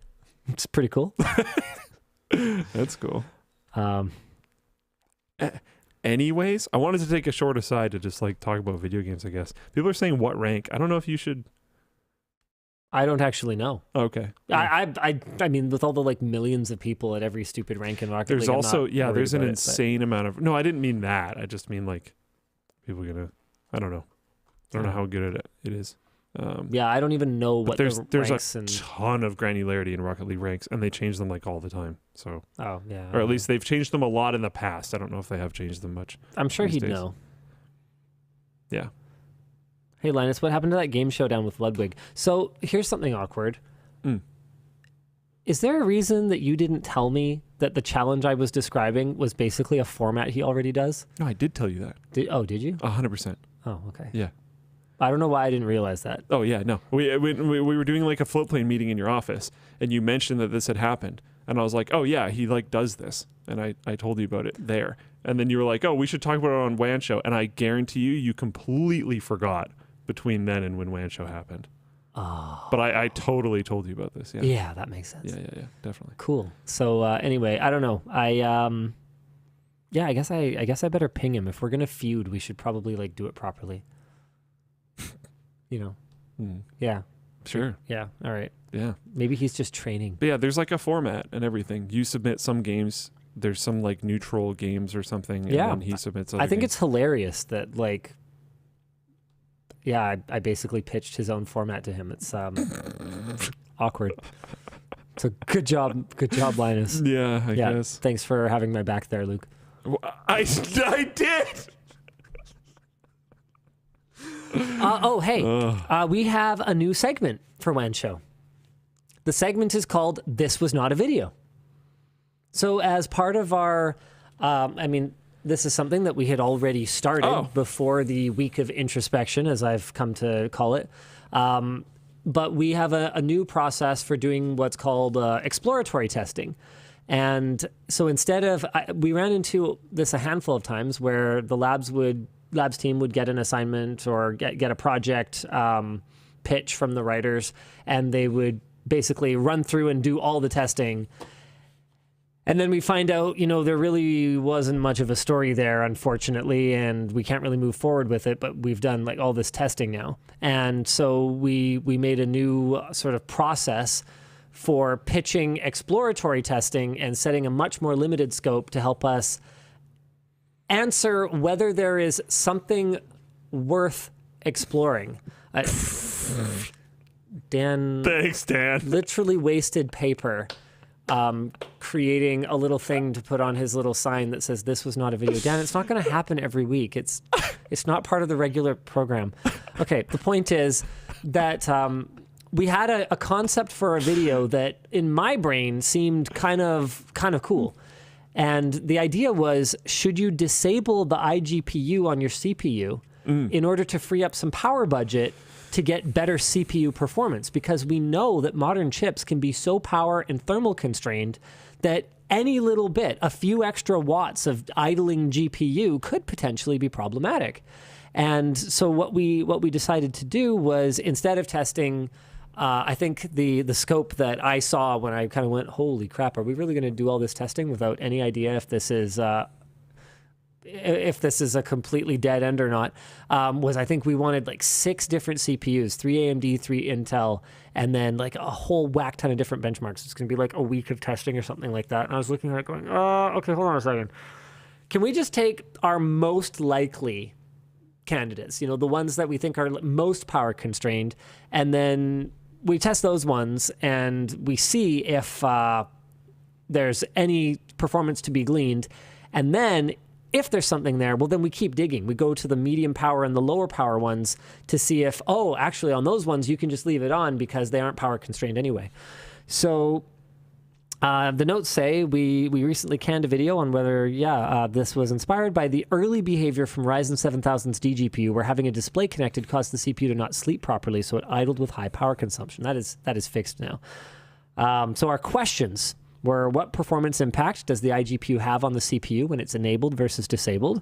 Does the extra power draw and heat generated reduce max turbo speeds or durations? Does this change when a display is connected or disconnected? Does this change when you're using the iGPU's hardware encoder, for example, in a streaming setup?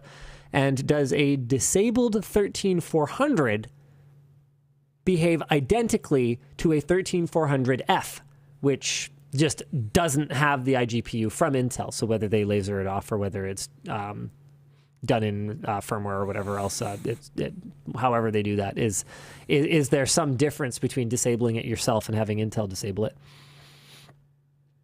So in summary, our exploratory testing showed there was no result. The question has no satisfying answer. There's not going to be, as far as we can tell, a significant measurable difference. And we kind of went, well, it's really hard to make a whole video where from start to finish, it's like, this doesn't matter. Here's all the new ways this doesn't matter. Here's a new scenario where this doesn't matter. We know the answer ahead of time, too, so this isn't like a voyage of discovery. Yeah. We don't know for sure 100% that there are no CPUs out there. Just not that one. Yeah, we know that it's modern ones are looking like probably not really a thing, and we just. But so there's no video, but I wanted a way to kind of talk about this stuff. Like if we're gonna test them, why don't we at least tell you guys, like, hey, we looked into this and. It seems like it might be a dead end. So that's our new segment called "This Was Not a Video," and it was should you use your iGPU? The answer, as far as we can tell, is yes. Go ahead and turn on your iGPU, which is good. Well, I suppose. Music labels are suing the Internet Archive. A group of 6 music labels, including Sony and UMG, are suing the Internet Archive over their Great 78, an attempt to preserve music that was recorded on 78 RPM discs, a format that was... Didn't we talk about this 2 weeks ago? I'm not sure. I don't think so. Yeah, I'm removing it. Let's talk about Microsoft removing offensive AI-written articles. They have taken down a series of bizarre articles published by Microsoft Travel. It's this. Yes, okay. I want to talk about this, including an article that listed the Ottawa Food Bank as a tourist attraction with the caption, "Life is already difficult enough. Consider going into it on an empty stomach." What the heck does that even mean? Another article on where to dine in Montreal suggested trying a hamburger. It gave a Wikipedia-style explanation of what a hamburger is. Then it suggested checking out McDonald's. I just read the next one. Yet another article on local delicacies in Anchorage suggests trying seafood, which is basically any form of sea life regarded as food by humans, prominently including fish and shellfish. I wish this wasn't an AI writer, and it was just some writer that was like, these articles are boring. I'm just gonna make them really weird. Because that's actually amazing. It's not quite a have you considered genocide moment, but it's pretty good. Oh, okay. Oh, man. Oh, I needed that. Microsoft claims that the publication was the result of human error. Oh, yeah, human error to put an AI in charge. That's the human error that occurred. Sorry, Microsoft, I'm not buying it. Sorry, what? They also say, in quotes, the content was generated through a combination of algorithmic techniques with human review, not a large language model or AI system. Yeah, sure. Microsoft laid off a significant portion of the MSN journalistic and editorial teams in favor of algorithmic content curation in mid-2020. In other AI writing news, a U.S. judge recently determined that fully machine-authored artistic works are ineligible for copyright protection. This decision may yet be overturned on an appeal. Okay, a lot of people are complaining that they couldn't understand me when I read the Anchorage one. Okay. Do you want to try to read it and be intelligible? Yet another article on local delicacies in Anchorage suggests trying seafood, which is, in quotes, basically any form of sea life regarded as food by humans. Prominently including fish and shellfish. I'm sorry. Oh, no. It's art. It's art. It kind of is. That's what I like so much about each one of these is that they like. It's just art. It just becomes art. It feels It's not technically untrue. It feels almost like malicious compliance writing. Yeah. They're like they got this task. They're like, all right, you need to write about local delicacies. You in have to Anchorage. write 18 articles today. Yeah. And they're like, you know All right, what? fine. This is what seafood is. This is what hamburgers are. Good luck. Go to McDonald's.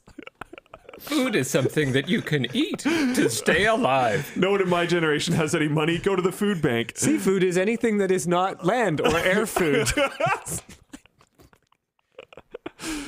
Oh, man. Oh, no. Okay. Anywho, What an amazing topic. Meta is blocking Canadian news, including satirical news. So the recap, Meta has been blocking links to Canadian news on its platforms, including Facebook and Instagram, since August 1st in response to a law passed by the federal Canadian government requiring large tech companies to pay news sites when their content is linked on their platform. Google, meanwhile, says that it will do the same once the law takes full effect. The news block has been criticized for potentially endangering Canadians during ongoing crises, such as the ongoing forest fires. In addition to many legitimate news sources, Canada's own version of the Onion News, the Beaverton, was caught up in the ban. The site's editor sent a letter to Mark Zuckerberg and clarified its page information to indicate that it is satirical. The ban on Beaverton material has since been lifted. I love their letter, by the way. Dear Mr. Zuckerberg, and I'm skipping a lot, this action is outrageous. To label us and our content as news is not only false, it is highly insulting and defamatory. To be clear, we are satirists? Liars, miscreants, fabulists, hyperbolists, beguilers, tricksters, and every other Tuesday charlatans. If Meta, God, what a stupid name, In brackets. chose to block the content of pages that engaged in this activity, we would have no choice other than to accept it. But to be labeled as a common news organization alongside such dreck as the Rebel and the National Post, it makes us feel dirty just to think about it. Anyway, love their letter. It's exactly what I would expect from the Beaverton. Perfect, thank you. Yeah. Matt from Labs Web posted in Floatplane chat saying links to Snope are also apparently considered news. What? Seriously? They're just cleaving too much and then probably seeing who's going to complain and they'll clean it up from there. That's my God, suspicion. what a stupid name. It really is. Now that the metaverse is well and truly dead and buried, it really... Yeah, swing and a miss on that one. Yeah, eh? it aged like... I'm trying to think of some like They should just rename to like AI. Is it a mayfly? A mayfly that has like a 24-hour life cycle or something like that? Like what are something like that? Mayfly life cycle. It's just like whatever the next thing they're working on is, they should just rename it that. They should have renamed themselves Threads for like 4 days. Yeah, some mayflies live for only 8 to 10 hours after they become an adult. So there you go. A little biology fact that it aged like a mayfly. Yeah. Do we even have any other topics? Are we good? Did we do it? I think that's basically it. Yeah. Credit agency dinged for spam? Yeah.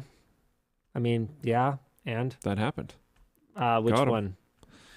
Credit agency dinged for spam. Credit reporting agency Experian has been fined $650,000 for violating spam laws. According This to fine? No, okay, whatever. This fine is 0.08% of their recent yearly net income. Cool. So basically what we're saying is spam is okay.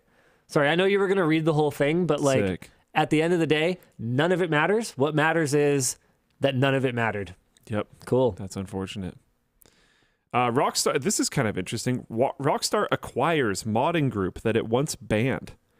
Rockstar has acquired Cfx.re, the modding team behind the biggest roleplay servers for GTA 5 and Red Dead Redemption 2, 5M, and RedM, despite the fact that they banned Cfx.re, which I'm sure has a name that you're supposed to pronounce in a different way, principal creators from both games back in 2015. Cfx.re originally set up these dedicated servers for role-playing mods that allowed players to use custom vehicles, maps, and weapons and inhabit those game worlds as virtually anyone. As of April 2021, these servers had 250,000 players. Whoa. In 2015, Rockstar called the GTA server an unauthorized alternate multiplayer server that contains code to facilitate piracy. In November of last year, Rockstar changed its policy on roleplay servers, allowing use of these servers so long as they are non-commercial, do not misuse IP or trademarks, and do not interfere with its official online and multiplayer services. I think it's cool. I don't necessarily think it's... I don't know the whole history around them banning them in the first place, but I think the fact that they hired on this team of modders is cool. I like when that stuff happens, personally. When there was Skyrim modders getting hired by Bethesda, I thought that was great. I think that type of stuff is fantastic. Here's a question for you. You know, what if we see these projects kind of absorbed back into Rockstar's own portfolio in a way that is not as cool and not true to the original vision? Then do you still support it? Are they just buying their way out of people liking this more popular piracy-friendly version of their game versus their own official? That's kind of unfortunate, but now these modders have jobs, and if they accepted the job, like, they now have a career, and they got there through modding, which is like, that's the part of it that I think is cool, right? Like, yeah, I don't know. We talked about that hacker earlier, and how there's a path for a lot of hack. I'm not suggesting you do this. Yeah. But there has been a path that has been observed for hackers in the past, where you break into systems and then get hired by the owners of said system to try to fix the hole. And that's been an interesting thing. And then now there's this, where you're not breaking into the system, but you're showing that you're, driven to work on this thing. And then you get hired for that. I think that's awesome. And if that means that you lose certain mods, that's unfortunate. But I'm happy that people are able to get careers doing the thing that they clearly love to do. I like that part. Yeah. All right. Is it time for WAN Show After Dark? I think so. Or you hack Valve and they honeypot you and you get arrested, lol. It says Nameless Ted in the Flipside chat. Yeah. There's I do not suggest doing it, and there's a lot of specific ways to kind of do it properly. Yeah, you can go. You're good. Whatever you want. Nice. It's WAN After Dark. Yeah. I think it's going to be a short WAN After Dark and today. it kind of literally is, because it's past midnight already. Lol, got him.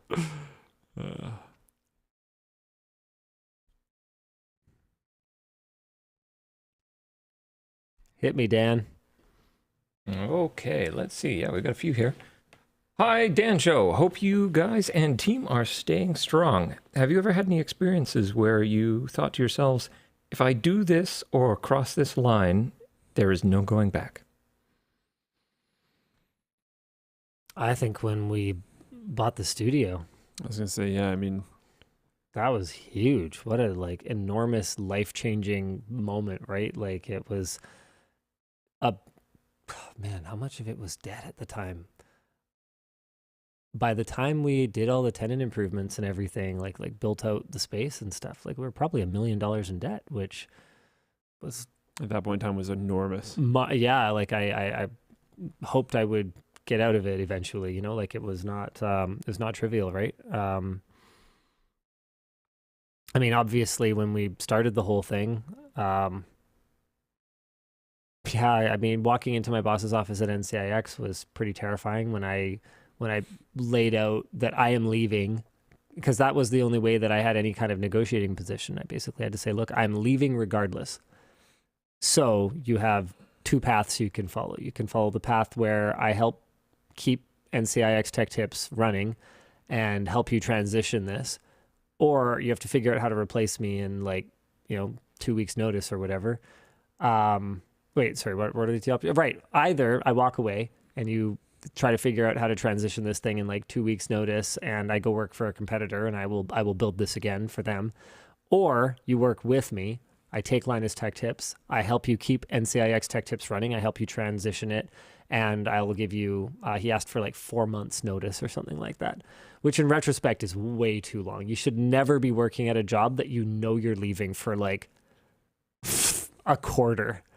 By the end of it, I mean, the good news is there was a lot of time to transition things off me. The bad news is by the last month, no one was assigning me anything. I didn't have anything to do because I think there's some scenarios where it might make sense. Extremely senior people in certain positions, like if you want to leave super amicably.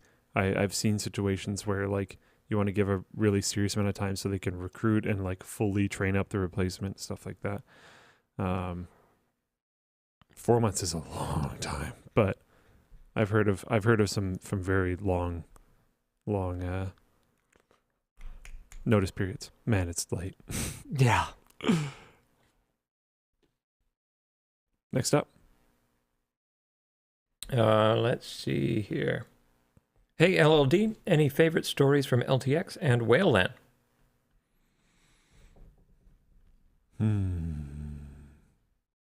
Man, I just loved the energy of the crowd. Yeah. Even just the kickoff, welcome to LTX so on the first day. Positive the whole time. Yeah. Everyone was super cool. It's pretty cool. Creator dinner was super cool. Yeah. Just gaming in the LAN. I never get to do that stuff these days. Just desperately trying to get my poor team of just... You guys tried. I love my team, but you guys are terrible. Yeah, trying to get my team to cap some flags in Blood Gulch, Yeah. Halo CE. Yeah. I mean, the whole thing it's kind of a blur looking back on it now, but it was a blast of a blur of a blast. It was really fun. I hope we're able to do it again. Yeah. Linus, I am buying this screwdriver specifically for working and fixing equipment for Krispy Kreme. Do you did you ever think the screwdriver would be as widely used as it is? I hoped. I mean, we ordered 100,000. There's a lot of hope right out of the gate. Yeah. The hopes and dreams. I had a lot riding on that. That was another do or die moment. We were either going to be a physical goods business, or we were going to sink that portion of the business on this stupid screwdriver and backpack double Hail Mary that we were throwing. So I hoped, but I don't know if I really believed it. I mean, you saw how stressed I was leading up to the launch of the screwdriver and the backpack. I was a mess, man. These were multi-million-dollar bets. Those were both bigger bets than this warehouse, which I think says a lot about our company's trajectory, and also says a lot about stupid Vancouver real estate. The fact that a building could be worth less than an order of screwdrivers that long ago and now is just Yeah. To the point where it's like hard to even find space to expand into. It's ridiculous. Extremely. Yo, welcome back, folks. Love this capacitor design. Racket sports question for you. Have you ever played racquetball or squash? Any thoughts on how the feel, strategy, or flow of badminton compares? Have you ever played racquetball or squash? Yeah, but it's been a really long time. I only played squash once. I actually played with Ed. I remember this for some reason. Yeah, we were in Richmond shooting a video, and it was like, there was a flight, and we were early for it or something. I don't remember. We had time to kill. We were in Richmond, and we were like, let's play squash. Let's for go some play. reason? Well, he played. He played when he was in like high school or something. Okay. And I had said like I really want to try it. It just looked so fun. Like just the three dimensionality of it, how you can kind of hit it backwards and stuff. Like it's not a net. It's a line on the wall. I don't know, it just kind of tickled me. It's so fun. It's really fun. I've never tried racquetball. My understanding is it's on the same court, but instead of the squishy ball, it's like a hard rubber ball. But I don't know. Yeah, really, really, really fun. I'm not good enough at it to comment on, how it compares to badminton or whatever else. Yeah, but I definitely had a blast. I played it like a few times when I was like genuinely a child, like very, very young. So I don't even remember how it works. Hi, DLL. Started playing Baldur's Gate with my wife in split screen. Unfortunately, not too many games have split screen couch co-op these days. Yeah. What are your favorites, either recent or old? Oh, dude, the Halo games. Got a lot of play on the split screen. My dad and I don't remember. I think it was Halo 2. I don't remember which one it was. It was either Halo 1 or Halo 2. When you beat one of the missions, it would show the shield icon for the difficulty level. So like legendary, it had the shield and the two swords crossing and the skull on it, and then it had all the other ones. And we had this mission where we wanted every single icon for every single level. So my dad and I beat every single level in that Halo game on Legendary and the other difficulties. And it was actually kind of fun. Can I derail this conversation for a second here and talk about how the gaming culture has changed by having so many options for games? You would, unless you are a completionist and you're kind of into that, you would never play a game like that anymore. And I really realized this. I realized this as I was going through, and there was some stupid puzzle where you're supposed to push orbs around in Chained Echoes that my brain was tired and I didn't feel like it. And so I went to look up a walkthrough for it. And then there was also, I was trying to get some information on crystal combining and kind of the rules around that. And finding resources for this game, there's a handful of Reddit threads on any given subject, but basically nothing. And this is a game that, from my understanding, was reasonably successful. But you compare that to trying to find the way that people will obsessively deconstruct a game one of my all-time favorites and my childhood favorite game, Final Fantasy VI. The way that people have dug into, every little bug and miscalculation in the combat system and every possible combination of, weapons and relics and espers and other items and whatever else, right? The way that people, and I'm sure there's exceptions to this, but the way that the common experiences that we shared were more common. I feel like if you were a gamer growing up in the late 90s, early 2000s, grand scheme of things, were there that many really good games for the Nintendo 64? GoldenEye? Sure. Donkey Perfect Dark, Kong. Donkey Kong, Mario Kart. Mario Kart was amazing. Mario Party. Smash Bros. Sure, Smash. And we're going to probably be able to come up with 10 or 20. But nowadays, if I were to say, okay, how many good games are there for Steam Deck? Star Fox. Are any two... Super Mario 64. Okay, that's not the point. The point is that we're talking about on the order of tens. Yeah. Whereas now we're talking about a game library smorgasbord on the order of thousands, to the point where you and I could both be gamers, play nothing but like S-tier awesome games, and have never play the same absolutely games. nothing to talk about to each other. Yeah. Do you get what I mean? Yeah, part of that is the historical library of games, because I like, as much as I'm pumping up Baldur's Gate, and we had Elden Ring come out, which was just like incredible, and there's a lot of high hopes for Starfield, and the new God of War games have been fantastic, and there is actually good stuff going on right now. I feel like the frequency of good game releases has maybe decreased in recent years. But there are still bangers coming But out. you're talking AAA only right now. Yeah, there's some big time indies, but I feel like the indies have slowed down a little bit too, if I could possibly argue. In the like Super Meat Boy era, it was all the time. But Indies were like the best thing to play. But was that just Humble Bundle pumping it? I don't think so. Genuinely. Okay, so they don't just have less marketing now? Because like, I mean, I don't know, could be wrong. Dave the Diver was a Dave the Diver's breakout hit. Fantastic. Stray. I'm not saying they don't. Chained I'm Echo's not the saying one they I'm don't playing exist. right now. Not saying Like, they don't exist. Sure. I feel like maybe it was Humble Bundle. I don't know. Yeah, people in chat are piping up. There was like a golden age of indies. Technically, Baldur's Gate 3 is an indie. They have no publisher. Okay. Okay.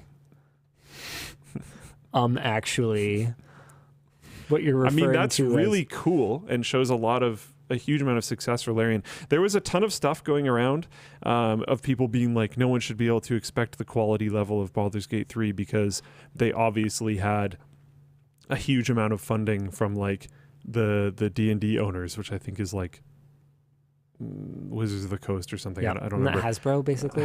Yeah, something like that. And like the Larian Studio people were like, what? That's not how this works. Like, they didn't pay us to make this. Like, what do you mean? Yeah, I don't know. I think it's very cool that they've been able to find that much success basically on their own. I think that's awesome. Last one I've got for you curated here. Hey, DLL, I love that you're back. And the dBrand. When will when will the Stubby screwdriver come to the LTT store? I really, really want it in every color I can get it. Well, maybe twice. It was supposed to launch this week, last week. Something around there. I forget, something like that. I don't know the exact date, but we have stock. Like, we're ready to press go. I think we are probably going to launch it next week, would be my guess. Yes, that would be my guess. Okay, we do have a few more potentials to go through, Luke. Oh, man. Chris P. asks, I love the multiple videos about smartifying Linus's home. I'm going through similar projects now. What are your favorite upgrades? I think he could probably list his least favorite upgrades. Yeah, I think that would be a way easier list. I think the ones that provide joy to my family are the only ones that I care about, because realistically, I don't really use any of it. My daughters really like their RGB reading lamps. That's cool. Yeah, and they're not really reading lamps. We did strips around the outside of their bunk bed, so it kind of shines off the wall, so they can read, and they help me pick what color they want, and so they're super into that. I think that's kind of it. Oh, you know what? No, I really like having easy garage door access on my phone. That's super handy. Yeah, I don't even carry a key to my house. Like, why would I? Yeah, it's just a key to lose. Like, I hate having a bulky key. What if your phone's dead? Thing. Well, I don't know. Be responsible, scrub. Wow. Yeah, charge your phone. What's wrong with you? What if you drop it in the pool? Oh. You knew that was coming. I couldn't resist. I'm so sorry. Stab, but don't twist. I feel bad now. You don't feel bad. Oh. Look at you. Remorseless. Oh, man. First time catching the show live, as I'm currently in Japan, where everything is very different from Europe. In the many trips you had around the world, what was the biggest culture shock? Oh.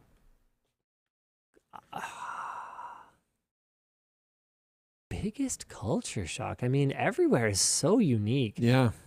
And like, I don't know if I would describe it as a shock, but Yeah. I was blown away by just how universally friendly people in Taiwan are. Oh yeah, Like that, I know people say, for sure. everybody says, oh yeah, go here, the people are so nice. But I hear people say that about Vancouver, Taiwan's and on I'm just a like, different level. nah, dog. I actually like live in Vancouver, and people in Vancouver are not friendly and like not that helpful and stuff. Like Yeah. you'll find ones that are, but in general, I think we're a pretty reclusive, sort of keep to ourselves I like sort. feel like I'm more like on the same team as the people around me in Taiwan than here. Yeah, like in Taiwan though, like everyone is like actually super friendly. We're all and, in this together. and you talk to Taiwanese people and they're like, yeah, everyone's like friendly to each other too. And I'm like, yeah, that's like super cool. Yeah, it's awesome. Yeah, my badminton coach is from there, so whenever I'm like going back there, we just kind of like chat about it and stuff. Australian here. The shipping is going to hurt. Hey, thanks, Connor. But want to help support y'all. Much love for dBrand and all their chaotic energy.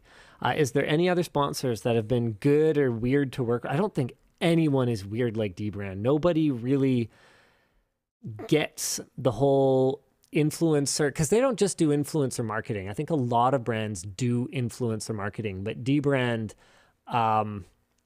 they build relationships with influencers that they see having long-term staying power in their content. So it's kind of a funny thing. Like on the one hand, if you see a spot for a brand on a channel, you might have like a positive association for that brand based on liking the channel. I would say dBrand works the other way as well, where if you see a dBrand spot somewhere, it's probably because the folks at dBrand actually like think this is like good shit, and they want their product associated with it. It's not just like scattershot. So mad respect to them. They've put a lot of thought and they've put a lot of work into their strategy. It's not just chaotic. I think they play the character really well, but make no mistake, they're super, super smart.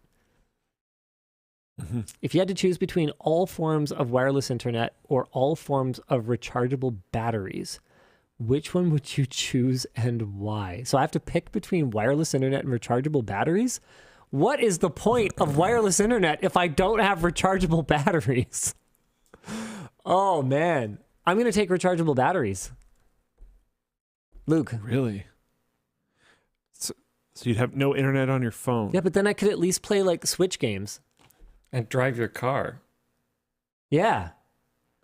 Whereas if I have... Or have a phone? Well, wireless internet, you could still have like no rechargeable calls battery. and text. So no, I picked rechargeable batteries. No. I'm saying, like, Yeah. You wouldn't have internet on your phone, but like, what would your phone be like with no rechargeable batteries? It would make phone calls. But what would your cell phone, no rechargeable batteries. No, I pick rechargeable batteries. No, I know. I'm talking about the alternative. We're too tired. Oh, okay. What? Well, the alternative Because sucks.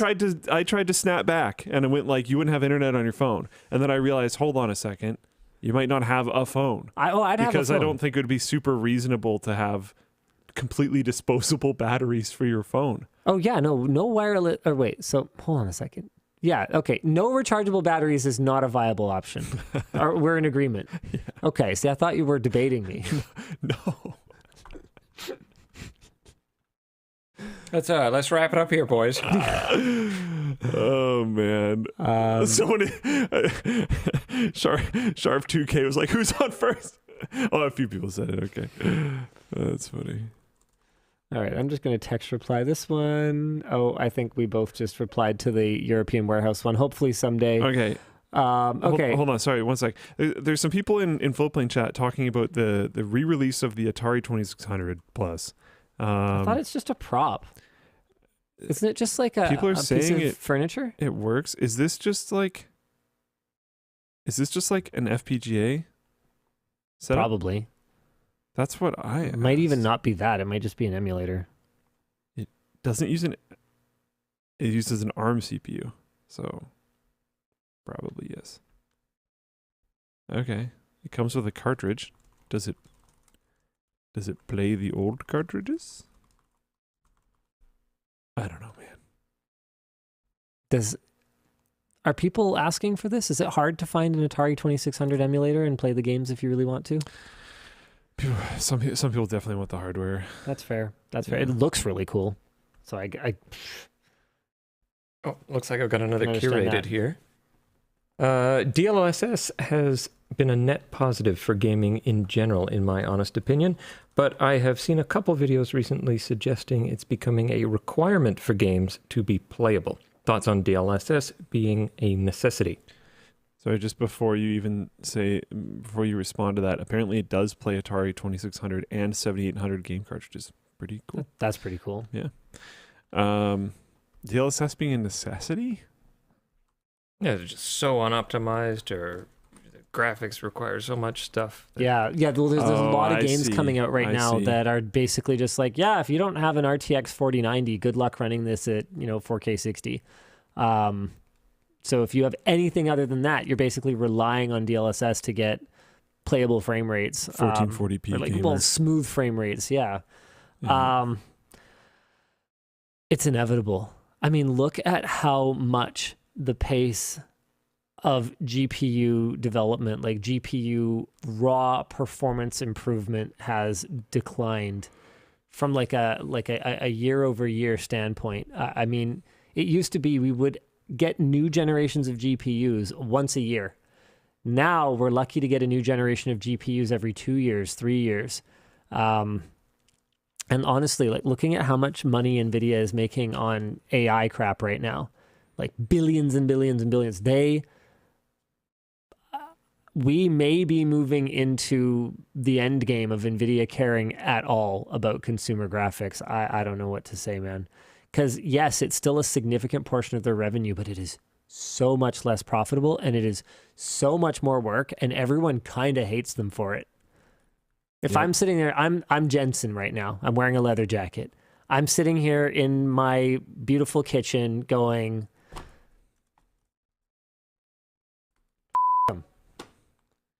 why am I even bothering?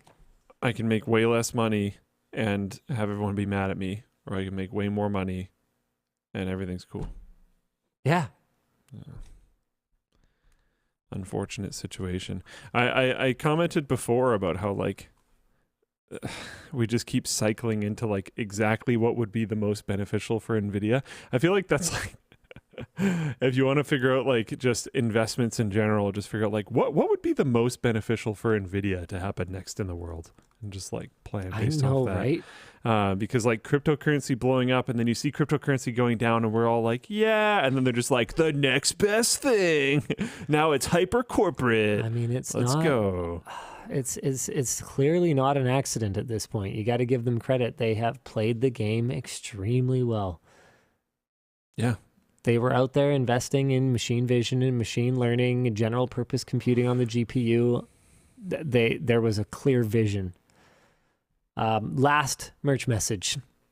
Would you do a video about float plane tech? I work in a similar space, and especially HDR can be super tricky to get right.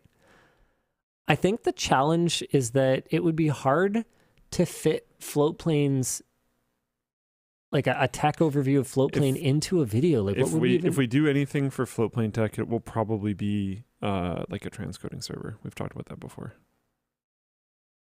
Yeah, okay. But that would mostly just be like an on-site, like transcoding. Like, this is a really Uber cool machine. server because it's really powerful, and this is what we're going to use it for. And then we'd have to actually do that and not steal it from you guys this time. Yeah. That'd be cool. Yeah. We tried to do that before, and live while one of my team members was working on it, it was powered down so someone could take parts out of it. And we were like, let's not do this. Anyways. All right. Yeah, cool. I'm happy to get out of here. I know this is a short show, but it's 12:30. Thanks for tuning in, though, guys. Yeah. We will see you next week. Same bad time. Hopefully earlier. Same bad channel. Yeah. Bye. Appreciate y'all.